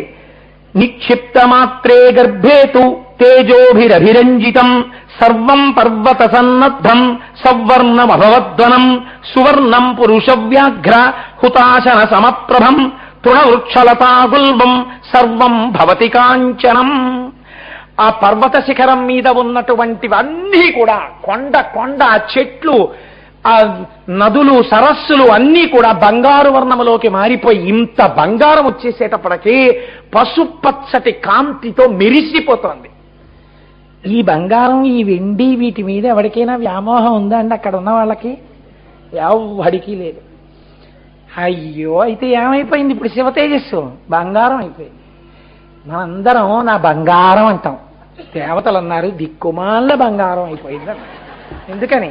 ఇప్పుడు వాళ్ళకి బంగారం బతుకు కాదు, కుమారుడు బతుకు. ఏడి బంగారం వచ్చింది, వెండి వచ్చింది, రాగి వచ్చింది, తుత్తునాగం వచ్చింది, సీసం వచ్చింది, ధాతువులు వచ్చాయి, ఇనుము వచ్చింది, కుమారుడు రాలేదు. అమ్మమ్మమ్మమ్మ అంటే ఏమైపోయింది? శివ తేజస్సు వృధా అయిపోయింది అని బెంగ పెట్టుకుని చూస్తున్నారు. శరవణపు పొదలను ఉన్నాయి అక్కడ, రెల్లు పొదలు. అక్కడే దగ్గరలో ఒక తటాకం ఉంది. ఆ తటాకమేమి? లోకమునకు శంకరుడు ఒక పాఠం చెప్పాలనుకున్నాడు. ఇప్పుడు నేను మళ్ళీ అందులోకి వెళ్ళను, కానీ మీకు సూక్ష్మంగా విజ్ఞాపన చేస్తాను. భస్మాసురుడికి వరం ఇచ్చిన తరువాత ఆయన శంకరుడు వెంట పడ్డాడు. నీ తల మీద పెడతాను. అపాత్రులకు దానం ఎంత ప్రమాదమో లోకానికి చెప్పాలనుకున్నాడు. చేతకాని వాళ్లే వెనక్కి తిరిగి పరిగెడుతున్నాడు. జగదంబకి లెక్క, శంకరుడికి లెక్క. మన్మధుణ్ణి కాల్చిన వాడికి, త్రిపురాలు కాల్చిన వాడికి, బ్రహ్మగారి 5వ తల గిల్లిన వాడికి, ఉపమన్యువుకి పాల సముద్రాన్ని సృష్టించినటువంటి వాడికి, యమధర్మరాజు వక్షస్థలం మీద తన్నిన వాడికి ఒక తుచ్చమైన రాక్షసుణ్ణి చంపడం పెద్ద లెక్క. చేత కాక కాదు లోకానికి పాఠం చెప్పడానికి. ఆయన వెనక్కి తిరిగి పరిగెడుతున్నట్టుగా నటిస్తుంటే, ఇప్పుడు నేను జోక్యం చేసుకుంటే శక్తి స్వరూపాన్ని వీణ్ణి కాల్చేస్తాను, కాబట్టి కాసేపు నేను కనపడకూడదు అని అమ్మవారు ఏం చేసిందిట? తన శరీరాన్ని ఒక తటాకం కింద మార్చింది. దాన్ని శరవణ తటాకము అని పిలుస్తారు. అది అమ్మవారి యొక్క శరీరం నీరు కింద మారింది. ఆ తర్వాత మళ్ళీ ఆవిడ జగదంబ అయింది. కానీ ఆ తటాకాన్ని మాత్రం నా శరీరం నీరయ్యి అక్కడ ఉంది కాబట్టి ఆ తటాకాన్ని అలా రక్షించమని అడిగింది. అక్కడే తటాకం ఉంది. ఇప్పుడు ఈ రెల్లు పొదలన్నీ కూడా తెల్లగా మెరిసిపోతున్నాయి బంగారు రంగులోను, వెండి బంగారం తగిలి. అందులోంచి గభాలన ఒక తేజస్సు ఒకటి, ఆకాశ స్వరూపుడై అంతటా నిండిపోయినటువంటి పరమశివుని యొక్క తేజస్సు వాయు సహాయంగా అగ్నిహోత్రము వలన నీటి యందు గంగయందు పెడితే పైకి లేచి పృథివీ యందు పడి పంచభూతాత్మకమై తేజస్సు పైకి లేచి శరవణ తటాకమునందు పడి పార్వతీదేవి యొక్క శరీరమునందు పడినవాడయ్యాడు కనుక అమ్మవారికి కొడుకై ఒక్కసారి మెరిసిపోతూ బంగారు రంగులో ఒక పిల్లవాడు శరవణ పదాల కింద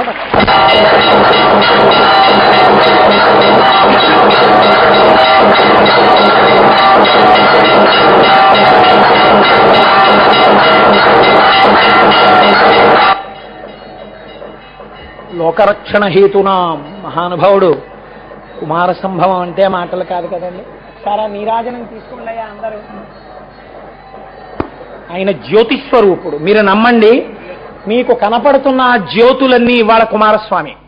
ఎందుకంటే ఆయన మీకు చెప్పాను కదా, అగ్ని తేజస్సుగా బయకొచ్చారు.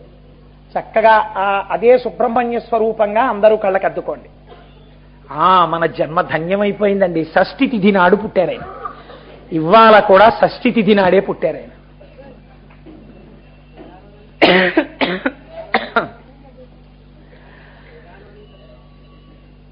ఇప్పుడు అందరూ తీసుకున్నారు కదమ్మా.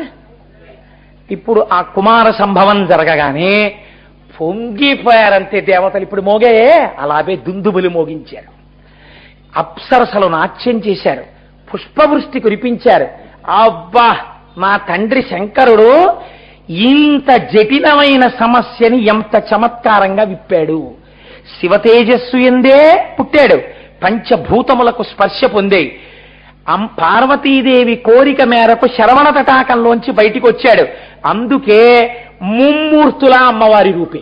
నేను ఎప్పుడూ చెప్తుంటా, నేను సుబ్రహ్మణ్యేశ్వర స్వామి వారికి పూజ చెయ్యాలంటే నాకు కించిత్ భయం. ఎందుకని అంటే నాకు ఆయన్ని చూస్తే పూజ చేయబుద్ధి ఇది, బుగ్గలు గిల్లాలనిపిస్తుంటుంది నాకు. నిజంగా ఆ చిన్న పిల్లాల శూలం పట్టుకుని ముద్దులు మూట కడుతూ నించుంటే మీకు ఇస్తారు రేపు పొద్దున్న. ఈ ఆర్జితంలో పాల్గొన్న వాళ్ళు ఎవరున్నారో ఆర్జిత ట్రేవా టికెట్ హోల్డర్స్ అందరికీ కూడా కారణజన్ముడు అని చంద్రశేఖర పరమాచార్య స్వామి వారి చేత స్తుతింపబడి, పరమాచార్య ఎవ్వరిని పొగడరు, అటువంటి పరమాచార్య గణపతి స్థపతిని, నీవు కారణజన్ముడవు, నీయందు విశ్వకర్మ యొక్క అంశ ఉన్నది అని సభలో కితాబునిచ్చి కొన్ని వందల మంది వేద పండితులు వేదం చదువుతుండగా ఆయనకి తీసుకొచ్చి కప్పినటువంటి ఒక శాలువాని తీసి పరమాచార్య తన చేతులతో పట్టుకుని నిలబడి సత్యదండాన్ని ఇలా కౌగలించుకొని నడిచొచ్చి సభలో ఉన్న గణపతి స్థపతికి కప్పారు. అంతటి మహానుభావుడు గణపతి స్థపతి. ఇప్పటికీ ఉన్నారు వారు, పద్మశ్రీ అవార్డు గ్రహీత. అంతటి మహాత్ముల గురించి మనకు ఒక బుక్లెట్స్ ఉండవు, ఒక కవరేజ్ ఉండదు, ఏమీ ఉండదు. కనీసం చూద్దామనేటటువంటి, దర్శనం చేసుకుందామనే స్పృహ మనకి కల్పించారు. అటువంటి వారి గురించి ఒక్క సీరియల్ రాదు, ఒక్క ఎపిసోడ్ టెలికాస్ట్ అవ్వదు. అక్రమాలినవన్నీ టెలికాస్ట్ అవుతాయి, మన్ని పాడి చేసేవే ఉన్నాయో అవన్నీ సృష్టించి చూపిస్తారు. ఇట్లాంటి మహాపురుషుల జీవితాలు కథావస్తువులు కావు. ఇది మనం భ్రష్టు పట్టడానికి కారణం. అంతటి వాడు మన తెలుగువాడు, మనం ఎంత సంతోషించాలి. అటువంటి గణపతి స్థపతి కొన్ని వందల సంవత్సరములు నదీ ప్రవాహమునందు నానిపోయినటువంటి ఒక శిల దొరికితే విశాఖపట్నం శారదాపీఠాధిపతులు స్వరూపానందేంద్ర సరస్వతి స్వామివారిని వచ్చి అడిగారు. కొన్ని లక్షల ఖర్చు అవుతుంది, అందులోంచి ఏకశిలామూర్తిగా ఒక హనుమ వస్తారు, అందులోంచి వల్లీదేవసేనా సమేత షణ్ముఖుడు వస్తాడు. అది చెక్కడం అంటే కొన్ని వందల సంవత్సరములు నానిపోయినటువంటి శిల కనుక అదే అటువంటి మూర్తులను తయారు చేయడానికి యోగ్యము. కొన్ని వందల మంది శిల్పులు దాని మీద పనిచేయాలి. నది ఒడ్డున కొన్ని లక్షల ఖర్చు. ఇది అందరికీ తెలియదు దీని వైభవం.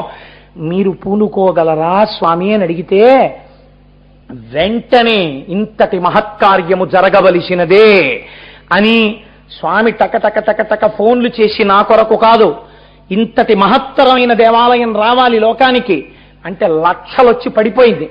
పడిపోతే సంవత్సరములు శ్రమించి చెక్కారండి. ఇంత చెక్కిన తర్వాత ఒక ముక్కో ఒక కన్నో అపభ్రంశం అయిందనుకోండి, పోయినట్టే. అద్భుతమైనటువంటి షణ్ముఖుడు అంతెత్తునుంటాడు. పక్కన వల్లీ దేవసేన.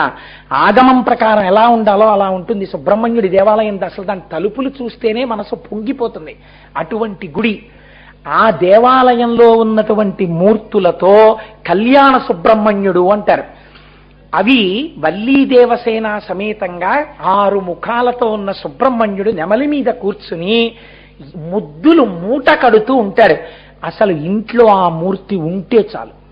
అటువంటి మూర్తిని రేపు 200 మంది కావిళ్ళెవరెత్తుతున్నారో వాళ్ళందరికీ అటువంటి సుబ్రహ్మణ్య మంత్రోపాసకులు ఫలనిలో ఏ మహానుభావుణ్ణి ఒకరొచ్చి పోలీస్ ఆఫీసర్లు కబురు చేశారని ఒక 20 రోజుల క్రితం కొండ మీద స్పెషల్ ట్రైన్లో దర్శనం చేయిస్తే సుబ్రహ్మణ్యుడే ఇది చేశాడని ప్రకటించారో, శిష్య సమేతంగా ఉండగా అది జరిగిందో, అటువంటి స్వరూపానందేంద్ర సరస్వతి స్వామి వారి చేతుల మీదుగా ఆ రోజున ఇక్కడ పూర్ణాహుతి అవగానే ఆ 200 మందికి సుబ్రహ్మణ్యుణ్ణి కానుకగా మీకు ఇప్పిస్తారు. స్వామి చేతుల మీదుగా పుచ్చుకుంటారు. కాబట్టి మిగిలిన వారు బెంగ పెట్టుకోకండి. మీ అందరికీ స్వామి చేతి మీదుగా అక్షతలు చెల్లించే ప్రయత్నం చేస్తున్నాం సుబ్రహ్మణ్యానుగ్రహంగా. స్వామివారి నిన్నటి రోజునో మొన్నటి రోజునో దీని గురించే చర్చ చేశాం. ఇంతమందికి అక్షతలు వేయడానికి అంగీకరిస్తారా? అవసరమైతే ఆయన పాదాల మీద పడిపోయినా సరే. ఒక్కటి గుర్తుపెట్టుకోండి, మీ అందరికీ అక్షతలు వేయించడానికి విశ్వ ప్రయత్నం చేస్తాను. మీ అందరి పనుపున స్వామి కాళ్ళ మీద పడి వేడుకుంటాను. స్వామి మీరు 1 గంట అలా కూర్చుని వచ్చిన వాళ్ళందరికీ అక్షతలు వేయండి స్వామి అని. మీరు చేయవలసింది ఒక్కటే, మీరందరూ తోసుకుని వస్తే మాత్రం ఆ రోజున ఉత్తర క్షణం స్వామి పీఠం నుంచి లేచిపోతారు. మీ అందరూ ఎంత పెద్ద క్యూ ఉండనివ్వండి, 2 అవర్స్లోనో 1 అవర్లోనో క్లియర్ చేసేస్తాం. మీరు స్వామి ముందు నుంచి, ఇక్కడ ఆ రోజున పూజ జరిగినటువంటి స్వామి ముందు నుంచి, హోమగుండం పక్క నుంచి అందరూ వెళ్ళే అవకాశం ఇచ్చే ప్రయత్నం చేస్తున్నాం. ఒకరు ఇద్దరు కాదు, పూజ అయ్యే వరకు 200 మంది ఉంటారు. వాళ్ళు కదిలిపోగానే ప్రతి ఒక్కరికి స్వామి చేత అక్షతలు వేయించాలని ప్రయత్నిస్తున్నాం.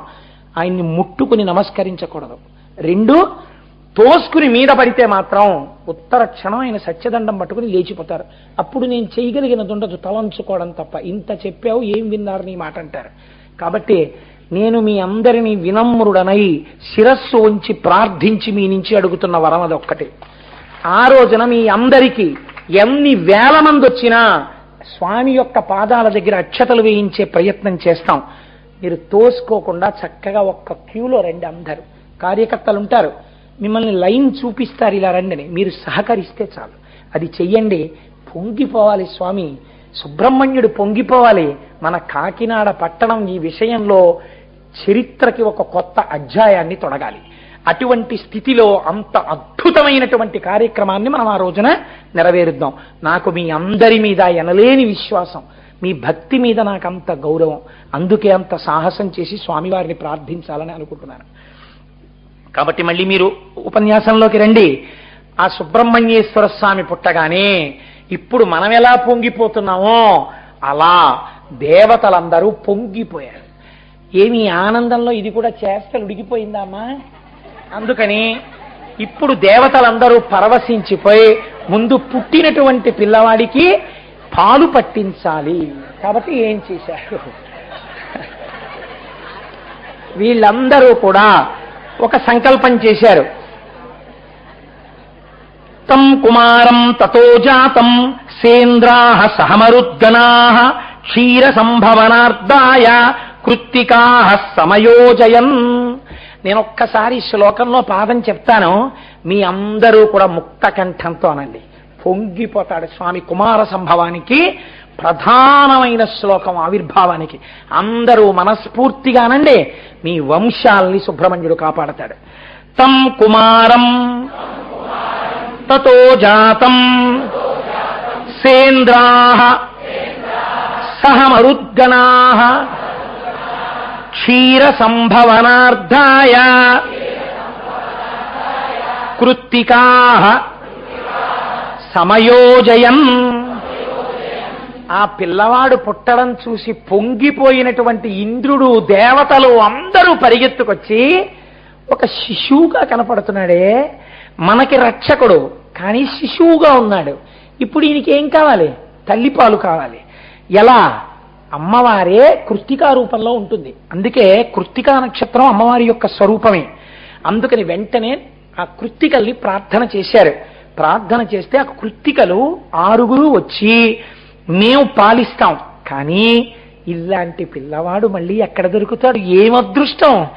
ఇలాంటి పిల్లవాడికి మేము పాలిస్తాం, కానీ మాకు మీరు ఒక వరం ఇవ్వాలన్నారు దేవతల్ని. ఏం వరం కావాలి అంటే, ఈ పిల్లవాడు మాకు కూడా బిడ్డడుగా చెప్పబడాలి. అంటే ఎంతమంది ఆయన్ని కొడుగ్గా చూసుకుంటున్నారో చూడండి. లోకంలో పనికొచ్చే పిల్లాన్ని చూస్తే అందరూ కూడా మాకు అబ్బాయి అని, పెద్దవాళ్ళు చూడండి, ఒక పనికొచ్చే వ్యక్తి కనపడ్డారనుకోండి, నాయన నా ఆయుర్దాయం కూడా పోసుకొని 10 కాలాలు బతకవయా, ఏ తల్లి బిడ్డవో అంటారు. అని నువ్వన్నానని ఏమనుకోకే, నిన్ను చూస్తే నా కొడుకులా అనిపించావంటారు. అది అమ్మ మనస్సు.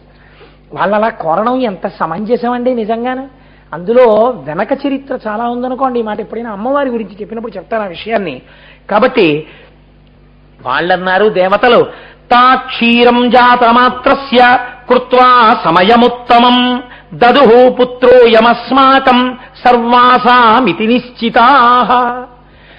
మీకు బిడ్డడుగా పిలవబడతాడు, కాబట్టి మీరు ఆయనకి పాలివ్వండి అన్నారు. వాళ్ళు వెంటనే మాతృత్వాన్ని పొందారట. అమ్మవారే కదండి, కృత్తికా రూపంలో ఉంది. అందుకని ఆ పిల్లవాడిని చూడగానే మాతృభావన ఏర్పడితే తప్ప పాలుగా కదలదు కదండి పోషణ. వాళ్ళు వెంటనే 6 ఒకరి తర్వాత ఒకరం పాలిద్దామని క్యూలో నించోలా. ఎంత మాతృత్వ భావనతో పరవశించిపోయారంటే 6 ఏకకాలమునందు పాలివ్వడానికి సిద్ధపడ్డారు. మా అమ్మే 6 రూపాయలతో పాలివ్వడానికి సిద్ధపడిందని 6 ముఖాలతో ఏకకాలమునందు పాలు తాగేశాడు. కాబట్టి షణ్ముఖుడయ్యాడు 6 ముఖాలతో. పుడుతూనే అమ్మ యందు గౌరవాన్ని ప్రకటించాడు. అందుకే మా అబ్బాయికి నేను ఎంతో ప్రేమతో షణ్ముఖ అని పేరు పెట్టుకున్నాను. కాబట్టి ఇప్పుడు తతస్తు దేవతా సర్వా కార్తికేయమితి బ్రువన్ పుత్రస్థైలోక్య విఖ్యాతో భవిష్యతి న సంశయ. మీరు మా మాట విని వెంటనే అంత మాతృత్వంతో పాలిచ్చారు కనుక, ఈ పిల్లవాడు తాగాడు కనుక, కృత్తికల పాలు తాగాడు కాబట్టి ఈ పిల్లవాడిని కార్తికేయుడు అని పిలుస్తారు అన్నారు. అంటే కొంతమంది దేవతలు అన్నారు, మహానుభావుడు ఆనాడు సనత్కుమారుల వారే ఇలా జన్మించారు కాబట్టి గర్భము జారి పడిపోతే పూర్ణముగా గర్భము 12 నెలలు లేకుండా, అంటే తతశ్చద్వాదశే మాసే అని 12 నెలలప్పుడు, కాబట్టి 12 నెలలు లేకుండానే బయటికి వచ్చాడు కాబట్టి జారిపోయిన కడుపులోంచి, జారిపోయిన గర్భంలోంచి బయటికి వచ్చి మనని రక్షించాడు. అసలు నిజానికి అప్పుడు ప్రమాదం రావాలి, కానీ మన రక్షణ పుట్టింది. స్కంద ఇత్యబ్రువం దేవాః స్కన్నం గర్భ పరిశ్రమాత్ కార్తికేయం మహాభాగం కాకుత్సజ్వలనోపమం. ఎంత పొంగిపోయాడో ఆ రోజున విశ్వామిత్రుడి వృత్తాంతం చెప్తూ. రామా, ఆ రోజున గర్భము జారిపోతే పుట్టినవాడు కాబట్టి స్కంధుడు అని చాలా మంది ఆయన్ని పిలిచారు. స్కందనామము దాని వలన వచ్చినది. ప్రాతుర్భూతం తతక్షీరం కృత్తికానామనుత్తమం షణ్ణాం షడాననో భూత్వా జగ్రాహ స్తనజంపయః. 6 కృత్తికల యొక్క స్తనములను ఏకకాలమునందు పానము చేసిన వాడు కనుక షడానన, షణ్ముఖ అని పేరొచ్చింది. పరమశివుని యొక్క తేజస్సులోంచి జన్మించి ఒక కొడుకు పుడితే ఒక కుటుంబం కాదు, ఒక లోకం కాదు, ఒక వర్గం కాదు, ఒక గణం కాదు, శంకరుడికే కుమారుడు పుడితే ఆయన తేజస్సులోంచి ఒకే ఒక్కసారి సమస్త లోకములు ఆనంద సాగరమునందు మునిగిపోయాయి కనుక ఆ పిల్లవాణ్ణి కుమార అని పిలిచారు. అందుకని కుమార శబ్దము ఈశ్వరపుత్ర సంబంధమై శివుని యొక్క కుమారుణ్ణి ఉద్దేశించినదిగా ఉంటుంది. ఈ పిల్లవాడు గృహీత్వా క్షీరమేక నా సుకుమార వపుస్తదా అజయత్వేన వీర్యేణ దైత్యసేనా గణాన్ విభు. అగ్నిహోత్రుడు పరమశివుని యొక్క తేజస్సుని తనయందు ఉంచుకుని ఆ తేజస్సుని అగ్నిహోత్రుడు గంగయందు ప్రవేశపెట్టిన కారణం చేత పావకి అని పిలిచారు. ఆయన ఒకే ఒక్కసారి తల్లుల పాలు తాగి ఒకే రోజులో యవ్వనంలో ఉన్నటువంటి కుమారస్వామిగా మారిపోయారు. తొందరగా భక్తుల్ని రక్షించడానికి. అమ్మయ్యా, ఇంకా తారకాసుర సంహారం అయిపోయినట్టే, ఇంకా వాడి పిల్లాన్ని ఏం చేయడానికి కూడా లేదు, ఇంకా ఏదో దశమస్కందంలో కృష్ణుడి మీదకి రాక్షసులు వచ్చినట్టు రావడానికి కూడా లేదు. కాబట్టి ఉత్తర క్షణం ఈయనకి అభిషేకం చేసేద్దామని పుట్టినరోజు నాడే దేవతలందరూ ఆయన్ని కూర్చోబెట్టేసి దేవసేనాధిపతిగా అభిషేకం చేసేశారు. కాబట్టి సేనాని అని పేరు పొందాడు. ఈయనకే గుహ అని ఒక పేరు. గుహ అన్న పేరు ఎందుకు రావాలి అంటే, మహానుభావుడు సాక్షాత్ పరమశివుని యొక్క తేజస్సు కనుక, పార్వతీదేవి యొక్క అంశయందు వచ్చినవాడు కనుక, ఒక బ్రహ్మజ్ఞాని కుమారుడిగా వచ్చినాడు కనుక ఆయనే ఆత్మస్వరూపి, పంచభూతములతో సంబంధం ఉన్నవాడు. అందుకే పుట్టుకయందే. కాబట్టి ప్రతి హృదయ క్షేత్రమునందు ఆయన ఉన్నాడు. కాబట్టి గుహ అని ఆయనకు ఒక పేరు. ఇది చెప్పి మహానుభావుడు ఆయన అన్నారు, ఇందులో చాలా ఆశ్చర్యకరమైనటువంటి విషయం ఒకటి ఉంది, మీరు బాగా జ్ఞాపకం పెట్టుకోండి. పార్వతీదేవి దయాస్వరూపిణి, జగత్తంతటికి తల్లి. ఆవిడ నీటితో కూడినటువంటి ఒక మబ్బు వంటిది. శంకరుడు దయాస్వరూపి. శంకరుడు లోకమునకంతటికి తండ్రి. శంకరుడు కారుణ్యామృతమును వర్షించేటటువంటి మేఘస్వరూపి. కారుణ్యామృత వర్షిణం ఘన విపద్గ్రీష్మచ్చిదాకర్మఠం విద్యాసస్య ఫలోదయాయ సుమన సంసేవ్యమిచ్ఛాకృతిం అని శంకరాచార్యులు వారి శివానంద లహరిలో స్తోత్రం చేస్తారు. కాబట్టి అవి రెండు మేఘములు. ఇప్పుడు ఈ రెండు మేఘములు ఒకదాంతో ఒకటి ఒరుసుకున్నాయి. ఒరుసుకుంటే మధ్యలో ఏం పుట్టింది? తటిల్లత, మెరుపు పుట్టింది. ఈ మెరుపు కంటిని ముందు ఆకర్షించింది. ఇదే శ్రవణ తటాకంలో పుట్టే ముందు అగ్ని శిఖగా పైకి లేచింది. ఇది మెరుపు. ఈ మెరుపులో లోకమంతా ప్రకాశిస్తోంది. ఈయన అనుగ్రహంతో వంశాలు వంశాలు పెరుగుతున్నాయి. ఆ సుబ్రహ్మణ్య అనుగ్రహం అంత గొప్పది. అది రక్షణనిస్తుంది, అది జ్ఞానమిస్తుంది, అది వంశాన్నిస్తుంది, అది ఐశ్వర్యం ఇస్తుంది, అది భయంకరమైనటువంటి రోగాల్ని కూడా తీసేస్తుంది. అందుకే తస్మాత్ ప్రధాన పరిపూరిత భక్త కామ శృత్యాగమ ప్రణవవాచ్య నిజస్వరూప వల్లీశనాథ మమ దేహి కరావలంబం అంటూ నిత్యాన్నదాన నిరతాఖిల రోగహారీన్ తస్మాత్ ప్రధాన పరిపూరిత భక్త కామ అని అడుగుతాం కదండి. రోగములను కూడా ఆయన తీసివేయగలడు. ఆయనని నమ్మి నమస్కారం చేస్తే పిల్లలు పుట్టడం కాదండి, మహాపురుషులే పుడతారు. అయితే ఒక్కటి గుర్తుపెట్టుకోండి, ఎవరో చెప్పారని చేసిన వాళ్ళకి అలాంటి అనుగ్రహం కలుగుతుందని నేను అనలేను. ఎందుకు చెప్తున్నానో తెలుసా అండి ఈ మాట? అది మామూలుది కాదు. వంశాభివృద్ధి అంటే అది కలగడానికి ముందు యజమానికి విశ్వాసం ఉండాలి.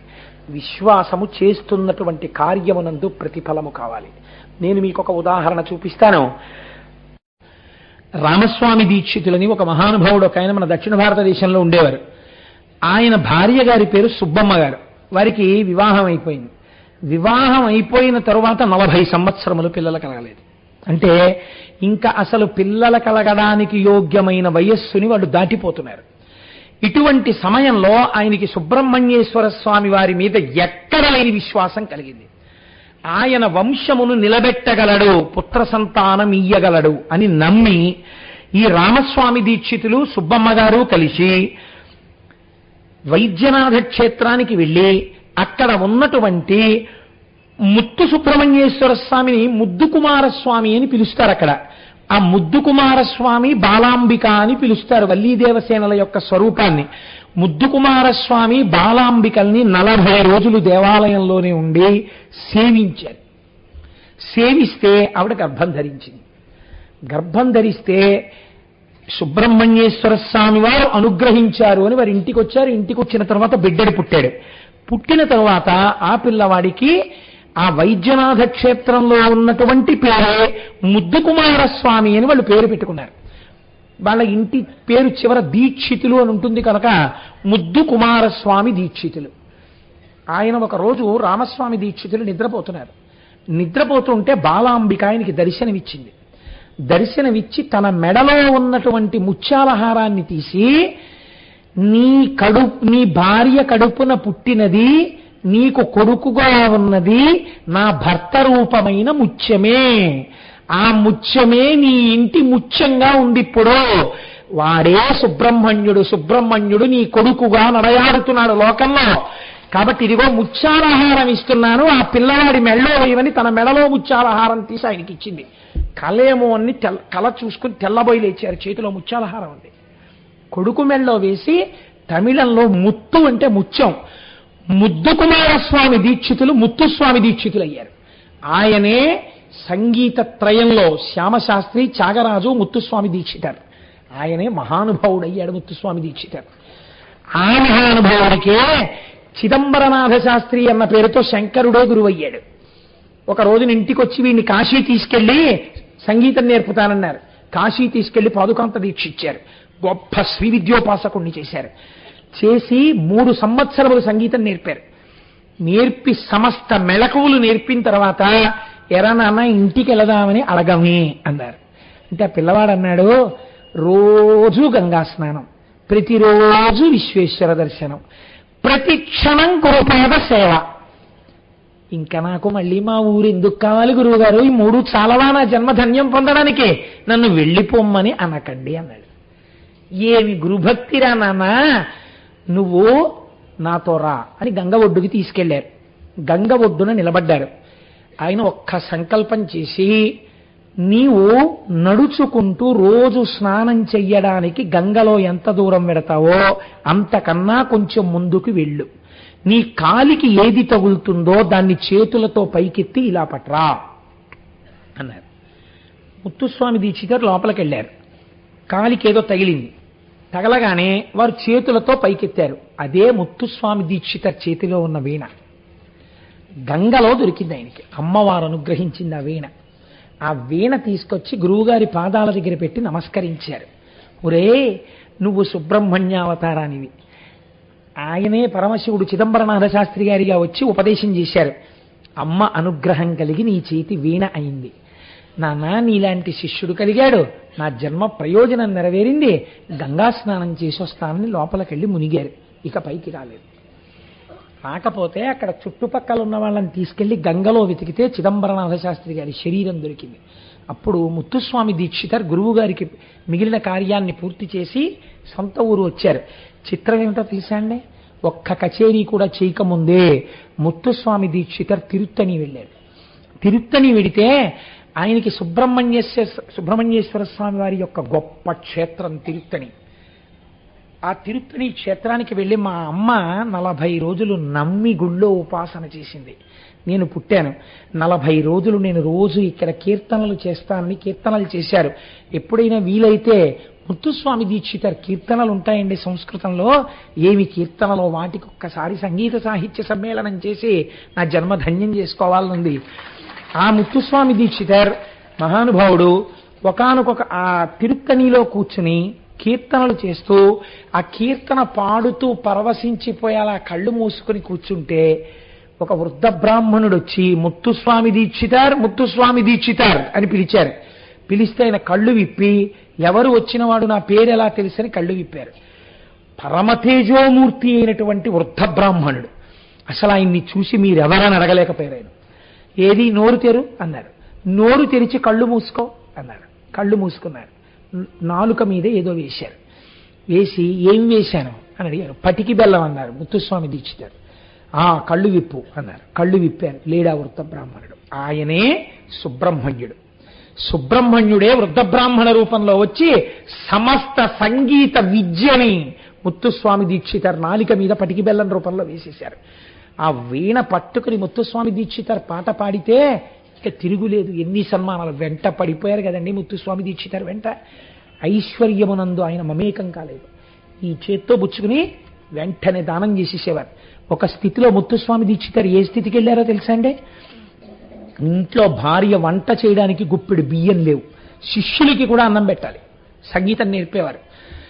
ఆయన వీధిలో కూర్చుని సంగీతం చెప్తుంటే వంట చేయడానికి ఏమీ లేవని బెంగ పెట్టుకుని ఒక శిష్యురాలు కమలమ్మ అన్నావిడ్ని పిలిచి, అయ్యగారికి వేళ అయిపోతోంది, మహానైవేద్యానికి గుప్పెడు బియ్యం లేవు, ఆయనకి ఎలా చెప్పామని బాధపడుతున్నాను అందా ఇల్లాలు. అదండి భార్యలంటే. ఎటువంటి భర్తలు ఎటువంటి భార్యలు ఈ గడ్డ మీద అంటే, ఆ కమలమ్మ అన్నావిడ ఐశ్వర్యవంతురాలు. తన ఒంటి మీద నగలు తీసి ఇచ్చేసి, అమ్మాయి అమ్మేసి గురువుగారు అన్నం తింటే, నా చేత్తో పెట్టుకున్న ఇంత అన్నం గురువు తింటే నా జన్మయే సాఫల్యం కదమ్మా, వస్తుందా అలాంటి అవకాశం? ఎందుకమ్మా ఈ బంగారం? అమ్మేస్తానమ్మా, గురువుగారికి ఇంత అన్నం పెడతానమ్మా అంది. ముత్తుస్వామి దీక్షితారు విన్నారు. మనం అన్నం పెట్టి పోషించవలసిన పిల్లల దగ్గర బంగారం పుచ్చుకుంటావా? ఆ పిల్లకి బంగారం ఎవరిచ్చారో వాడే నాకు ఇస్తాడే, అన్నం పెడతాడు అని మీరు సంగీతన సాధన చేస్తుండండి. తిరువారూరులో త్యాగరాజస్వామి అంటే పరమశివుడు శివాలయంలోకి వెళ్ళి కూర్చుని ఆర్తితో కంటినీటితో కీర్తన పాడారు. కీర్తన పాడి బ్రోవగరావా అని ఇంటికి వచ్చారు. 2 బళ్లతో పప్పులు, బియ్యాలు, బెల్లం, చింతపండు, మిరపకాయలు అన్నీ వచ్చాయి. ఒక రాజోద్యోగి పెద్దవాడు ఒక ఆయన సత్రంలో విడిది చేయడానికి వస్తున్నాడని సామాను తెప్పించాం. ఆయన రావట్లేదుట పరివారంతో. అందుకని ఉత్తినే పోవడం ఎందుకు, మీ వంటి పుణ్యాత్మలకు ఇస్తే మీరు శిష్యులు తింటారని ఇక్కడ దింపేద్దామని వచ్చామని చెప్పి సరుకు దింపి వెళ్ళిపోయారు. ఈశ్వరా నీ కృప అన్నారు. ముత్తుస్వామి దీక్షితారు వెళ్ళిపోవడం కూడా ఎంత విచిత్రమో తెలుసా అండి? అంటే ఇప్పుడు నేను ముత్తుస్వామి దీక్షితారు జీవితం అంతా చెప్పలేను, కానీ ఒక్క విషయం చెప్తాను, ఆనందం ఆగదు నాకు. ముత్తుస్వామి దీక్షితారిని ఆ ఊరి రాజుగారు చాలా గొప్పగా ఆదరించేవారు. వారు ఒక రోజున పరిగెత్తుకొచ్చి ఒక రోజు పొద్దున్న అన్నారు, మహానుభావ మీరు మాకు గురువు, ఏం జరిగిందో తెలియదు, నా ఆస్థానంలో ఉండే పట్టపుటేనుగో కట్లు తెంచుకుని శ్మశానంలోకి వెళ్ళి నిలబడి మోరవెత్తి అరుస్తోంది. ఎవరైనా దగ్గరికి వెడితే తొండంతో విసిరేస్తోంది, కాళ్ల కింద తొక్కేస్తోంది. ఎందుకు ఇటువంటి పని చేస్తోంది అని అడిగారు. ముత్తుస్వామి దీక్షితులు అన్నారు, నీకేమీ బెంగలేదు, నువ్వు సంతోషంగా హాయిగా ఇంటికి వెళ్ళిపో, ఏమి జరగబోతోందో నేను చూస్తాను అని స్నానం చేసి వచ్చి కూర్చుని శిష్యులందరినీ పిలిచి, మీ అందరూ కూర్చుని ఒక్కసారి మీనాక్షి అమ్మవారి మీద నేను చేస్తుంటాను కీర్తన, మీరు కూడా చెయ్యండి. ఏ కీర్తన? మీనలోచని పశుపాశ విమోచని అని కీర్తన చేస్తానని ఒక్కసారి కీర్తన చేశారు. ఆయనకు అర్థమైంది, సంగీతపరంగా ఏనుగు రుద్రభూమిలోకి వెళ్ళి నిలబడడం అంటే పరమశివుడి యొక్క అనుగ్రహంతో, సుబ్రహ్మణ్యుడి అనుగ్రహంతో ఏ మహాపురుషుడి భీమ మీదకొచ్చాడో స్వరముల యందు ఏనుగుని ఒక పేరుతో పిలుస్తారు. ఆ ఏనుగు అరుస్తోందంటే ఈయన వెళ్ళిపోయేటటువంటి రోజు వచ్చేసిందని గుర్తు. కాబట్టి ఆయన మా పశుపాశ విమోచనం చేసి నన్ను నీలో కలిపేసుకో అని చేతిలో అమ్మవారిచ్చిన వీణ పట్టుకుని తన్మయత్వంతో కీర్తన చేస్తుండగా శిష్యులందరూ చుట్టూ కూర్చుని కీర్తన పాడుతుంటే షట్చక్రభేదనం అయిపోయి తేజస్సు కపాలంలోకి వచ్చి అందరూ చూస్తుండగా ఆ తేజస్సు పైకి లేచి అమ్మవారిలోకి వెళ్ళిపోయింది. అది ముత్తుస్వామి దీక్షితారి చరిత్ర. అంతటి మహానుభావుడు సుబ్రహ్మణ్యానుగ్రహంగా పుట్టి సుబ్రహ్మణ్యానుగ్రహంగా ఈ భూమి మీద నడయాడారు. అందుకే వారి కీర్తనలలో గుహాశబ్దంతో వారు ఎన్ని కీర్తనలు పాడారో, సుబ్రహ్మణ్య అంటూ ఎన్ని కీర్తనలు చేశారో. ఇంతటి అనుగ్రహం మహానుభావుడు నమ్మి నమస్కరించినటువంటి వారికి ఇయ్యగలడు. మీరు రేపటి రోజు నుంచి విందురు గాని సుబ్రహ్మణ్యేశ్వర స్వామి వారి యొక్క కృప అంటే ఎలా ఉంటుందో. ఆయన సామాన్యమైనటువంటి వాడు కాడు. సుబ్రహ్మణ్య తత్వాన్ని నిబద్ధం చేయడం శంకర భగవత్పాదులంతటి వారికి ఎంత చిత్రమైందో తెలుసా అండి. శంకరులు షణ్మత స్థాపనాచార్య. ఇప్పుడు రేపు వచ్చే శారదా పీఠాధిపతుల యొక్క పీఠం పేరు కూడా షణ్మత స్థాపనాచార్య, శంకరాచార్య పీఠం అంటారు దాన్ని. కాబట్టి షణ్మత స్థాపనాచార్య అంటే ఏవి పట్టుకుని మీరు మోక్షం పొందొచ్చో ఆయన చెప్పారు. అవే ఒకటి శైవము, 2 శాక్తేయము, 3 గాణాపత్యము, 4 కౌమారము, 5 సౌరము, 6 వైష్ణవము. ఈ 6 మోక్షం పొందవచ్చు అని షణ్మత స్థాపనాచార్య అయ్యారు. ఆయనే పూజాగృహం ఎలా ఉండాలో, పూజలో విగ్రహాలు ఏవేవి ఉండాలో కూడా నిర్ణయించారు శంకరాచార్యుల వారు. అవే పంచాయతనము అంటారు. శివ పంచాయతనము, శక్తి పంచాయతనము, విష్ణు పంచాయతనము. ఒకసారి నేను దీని గురించి ఉపన్యసించాను, స్థానాలు ఎలా ఉండాలో. ఇందులో శివుడు ఉంటాడు, అంబిక ఉంటుంది, అలాగే ఆ సూర్యుడు ఉంటాడు, గణపతి ఉంటారు, శ్రీ మహావిష్ణువు ఉంటారు. ఈ 5గురిని పంచాయతనం అంటాం. షణ్మత స్థాపనాచార్యులైనప్పుడు శంకరాచార్యుల వారు సుబ్రహ్మణ్యోపాసనం కూడా మోక్షానికి తీసుకెడుతుందని చెప్పారు. అటువంటి శంకరాచార్యుల వారు పూజా విధానం నిర్ణయించినప్పుడు పంచాయతన పూజలో సుబ్రహ్మణ్యుడికి స్థానం ఎందుకు ఇయ్యలేదు, సుబ్రహ్మణ్యమూర్తిని ఎందుకు ఇవ్వలేదు?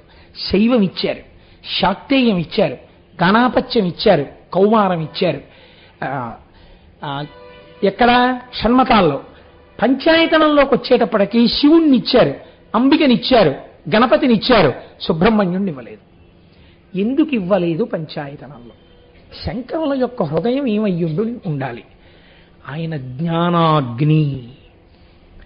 ఈ పంచాయతనం చేసే ముందు మీరు అగ్నిహోత్రం వెలిగించి అగ్నికార్యం చేస్తారు బ్రాహ్మణులైతే. అగ్నికార్యం చేసినప్పుడు ఆ అగ్ని స్వరూపమే సుబ్రహ్మణ్యుడు. కాబట్టి పంచాయతనంలో అగ్నిహోత్రంగా సుబ్రహ్మణ్యుడు కలిసిపోతున్నాడు. మీరు దీపం వెలిగించకుండా పూజ చేయగలరా? సుబ్రహ్మణ్యుడే. మీరు నీరాజనం ఇవ్వకుండా పూజ చేయగలరా? సుబ్రహ్మణ్యుడే. జ్యోతి స్వరూపంగా సుబ్రహ్మణ్యుడు ఆరుగా కలిసిపోతున్నాడు. పూజ ప్రారంభం ఆయనతోటే, పూజ పూర్తి ఆయనతోటే, దీపారాధనతో, నీరాజనంతో. కాబట్టి ఇంకా వేరే మళ్ళీ స్థానం ఎలా ఇంకక్కర్లేదు. ఆయన లేకుండా పూజే లేదు, ఇంకా మళ్ళీ ఆయన్ని పూజలోకి పెట్టడం ఏమిటి? కాబట్టి పంచాయతనంలో జ్యోతి రూపంలో సుబ్రహ్మణ్యుడు కలిసిపోయాడు. అందుకే అరుణాచలంలో ఉన్నటువంటి అగ్నిశిఖా పర్వతము సుబ్రహ్మణ్య స్వరూపమే అని కొలుస్తారు. చిత్రం ఏమిటో తెలుసా అండి? ఏ కృత్తికలు మహానుభావుడికి పాలిచ్చారో ఆ కృత్తికలే ఒకసారి భగవాన్ రమణులు గిరిప్రదక్షిణం చేస్తుంటే వారు ప్రత్యక్షమై రమణ మహర్షిని పొదల్లోకి తీసుకెళ్లి పాలిచ్చారు. అపర సుబ్రహ్మణ్యావతారం. అందుకే ఆయన ఎలా గోచీ పెట్టుకుని స్వామి మలైలో ఉంటారో ఈయన గోచీ పెట్టుకుని కర్రాకమండలం పట్టుకుని అలాగే ఉంటారు. ఆయన అగ్నిభౌహు గుహ అంటుంది అమరకోశం. ఈయన అగ్నిగానే అరుణాచల పర్వతంలోకి వెళ్ళిపోయారు. కాబట్టి అన్ని రకాలుగా అది శివతేజమే, సుబ్రహ్మణ్యమే రమణులుగా ఈ భూమి మీద కదిలింది. కాబట్టి ఇంత పరమ పవిత్రమైనటువంటి ఈ సుబ్రహ్మణ్యేశ్వర స్వామి వారి యొక్క జననము వినడం అన్నది, ఆయన యొక్క సంబంధమును గూర్చి వినడం అన్నది ఎవరికో తప్ప చెల్లదు. భక్తశ్చ కార్తికేయ కాకుచ్చ భువిమానవ ఆయుష్మాన్ పుత్ర పౌత్రైశ్చ స్కందసాలోక్యతాం వ్రజేత్. నేను ఇవాళ లేచిపోండనే వరకు తొందరపడి లేచిపోకండి. మీరు ఒక పెద్ద అనుగ్రహాన్ని వదిలిపెట్టుకున్న వాళ్ళు అవుతారు. భక్తశ్చయ కార్తికేయే, ఎవరు కార్తికేయునకు భక్తులై ఈ లోకమునందు సుబ్రహ్మణ్య ఆరాధన చేయుచున్నారో వారు ఆయుష్మాన్ పుత్ర పౌత్రైశ్చ, వాళ్ళు ఆయుష్మంతులై పుత్ర పౌత్రులను చూస్తారు. స్కందసారోక్యతాం వ్రజేత్, స్కందలోకాన్ని పొందుతారు. ఈ సుబ్రహ్మణ్యేశ్వరుడి వైభవం ఏమిటో, ఆయన అనుగ్రహం ఏమిటో, ఆయన రూపం ఏమిటో, ఆయన తత్వం ఏమిటో, ఈ విషయాలన్నింటినీ రేపటి రోజున మీకు నేను విపులీకరిస్తాను. నేను మిమ్మల్ని ఎప్పుడో తప్ప ఏది అడగను కదా. ఎప్పుడూ అడగనంటే అభిజాత్యం అవుతుంది. అడిగానేమో, ఎందుకు అడగలేదనాలి. ఎప్పుడో కాని అడగను. మనం ఇవాళ ఒక పండగ చేసుకోబోతున్నాం. ఏమిటో తెలుసా పండగ? మనం అక్కడ వేసిన కాగితాల్లో సుబ్రహ్మణ్యానుగ్రహంతో ఈ పూజలోకి వస్తున్నటువంటి జంట ఎవరో పేరు తీయబోతున్నారు. ఒక్కసారి ఆ జంటని సభాముఖంగా చూసి మనం వెళ్ళిపోతాం. అదొక్క 5 నిమిషాలు. అంతేకాని మనం లేచిపోతే చేసిన పనికి శ్రద్ధ ఉండదు. కాబట్టి నేను మంగళం చెప్తాను, మీరు అలాగే కూర్చోండి. ఒక్క 5 నిమిషాల తర్వాత మనం వెళ్ళిపోతాం. అందుకే నేను 10 నిమిషాల ముందు ఉపన్యాసం పూర్తి చేశాను.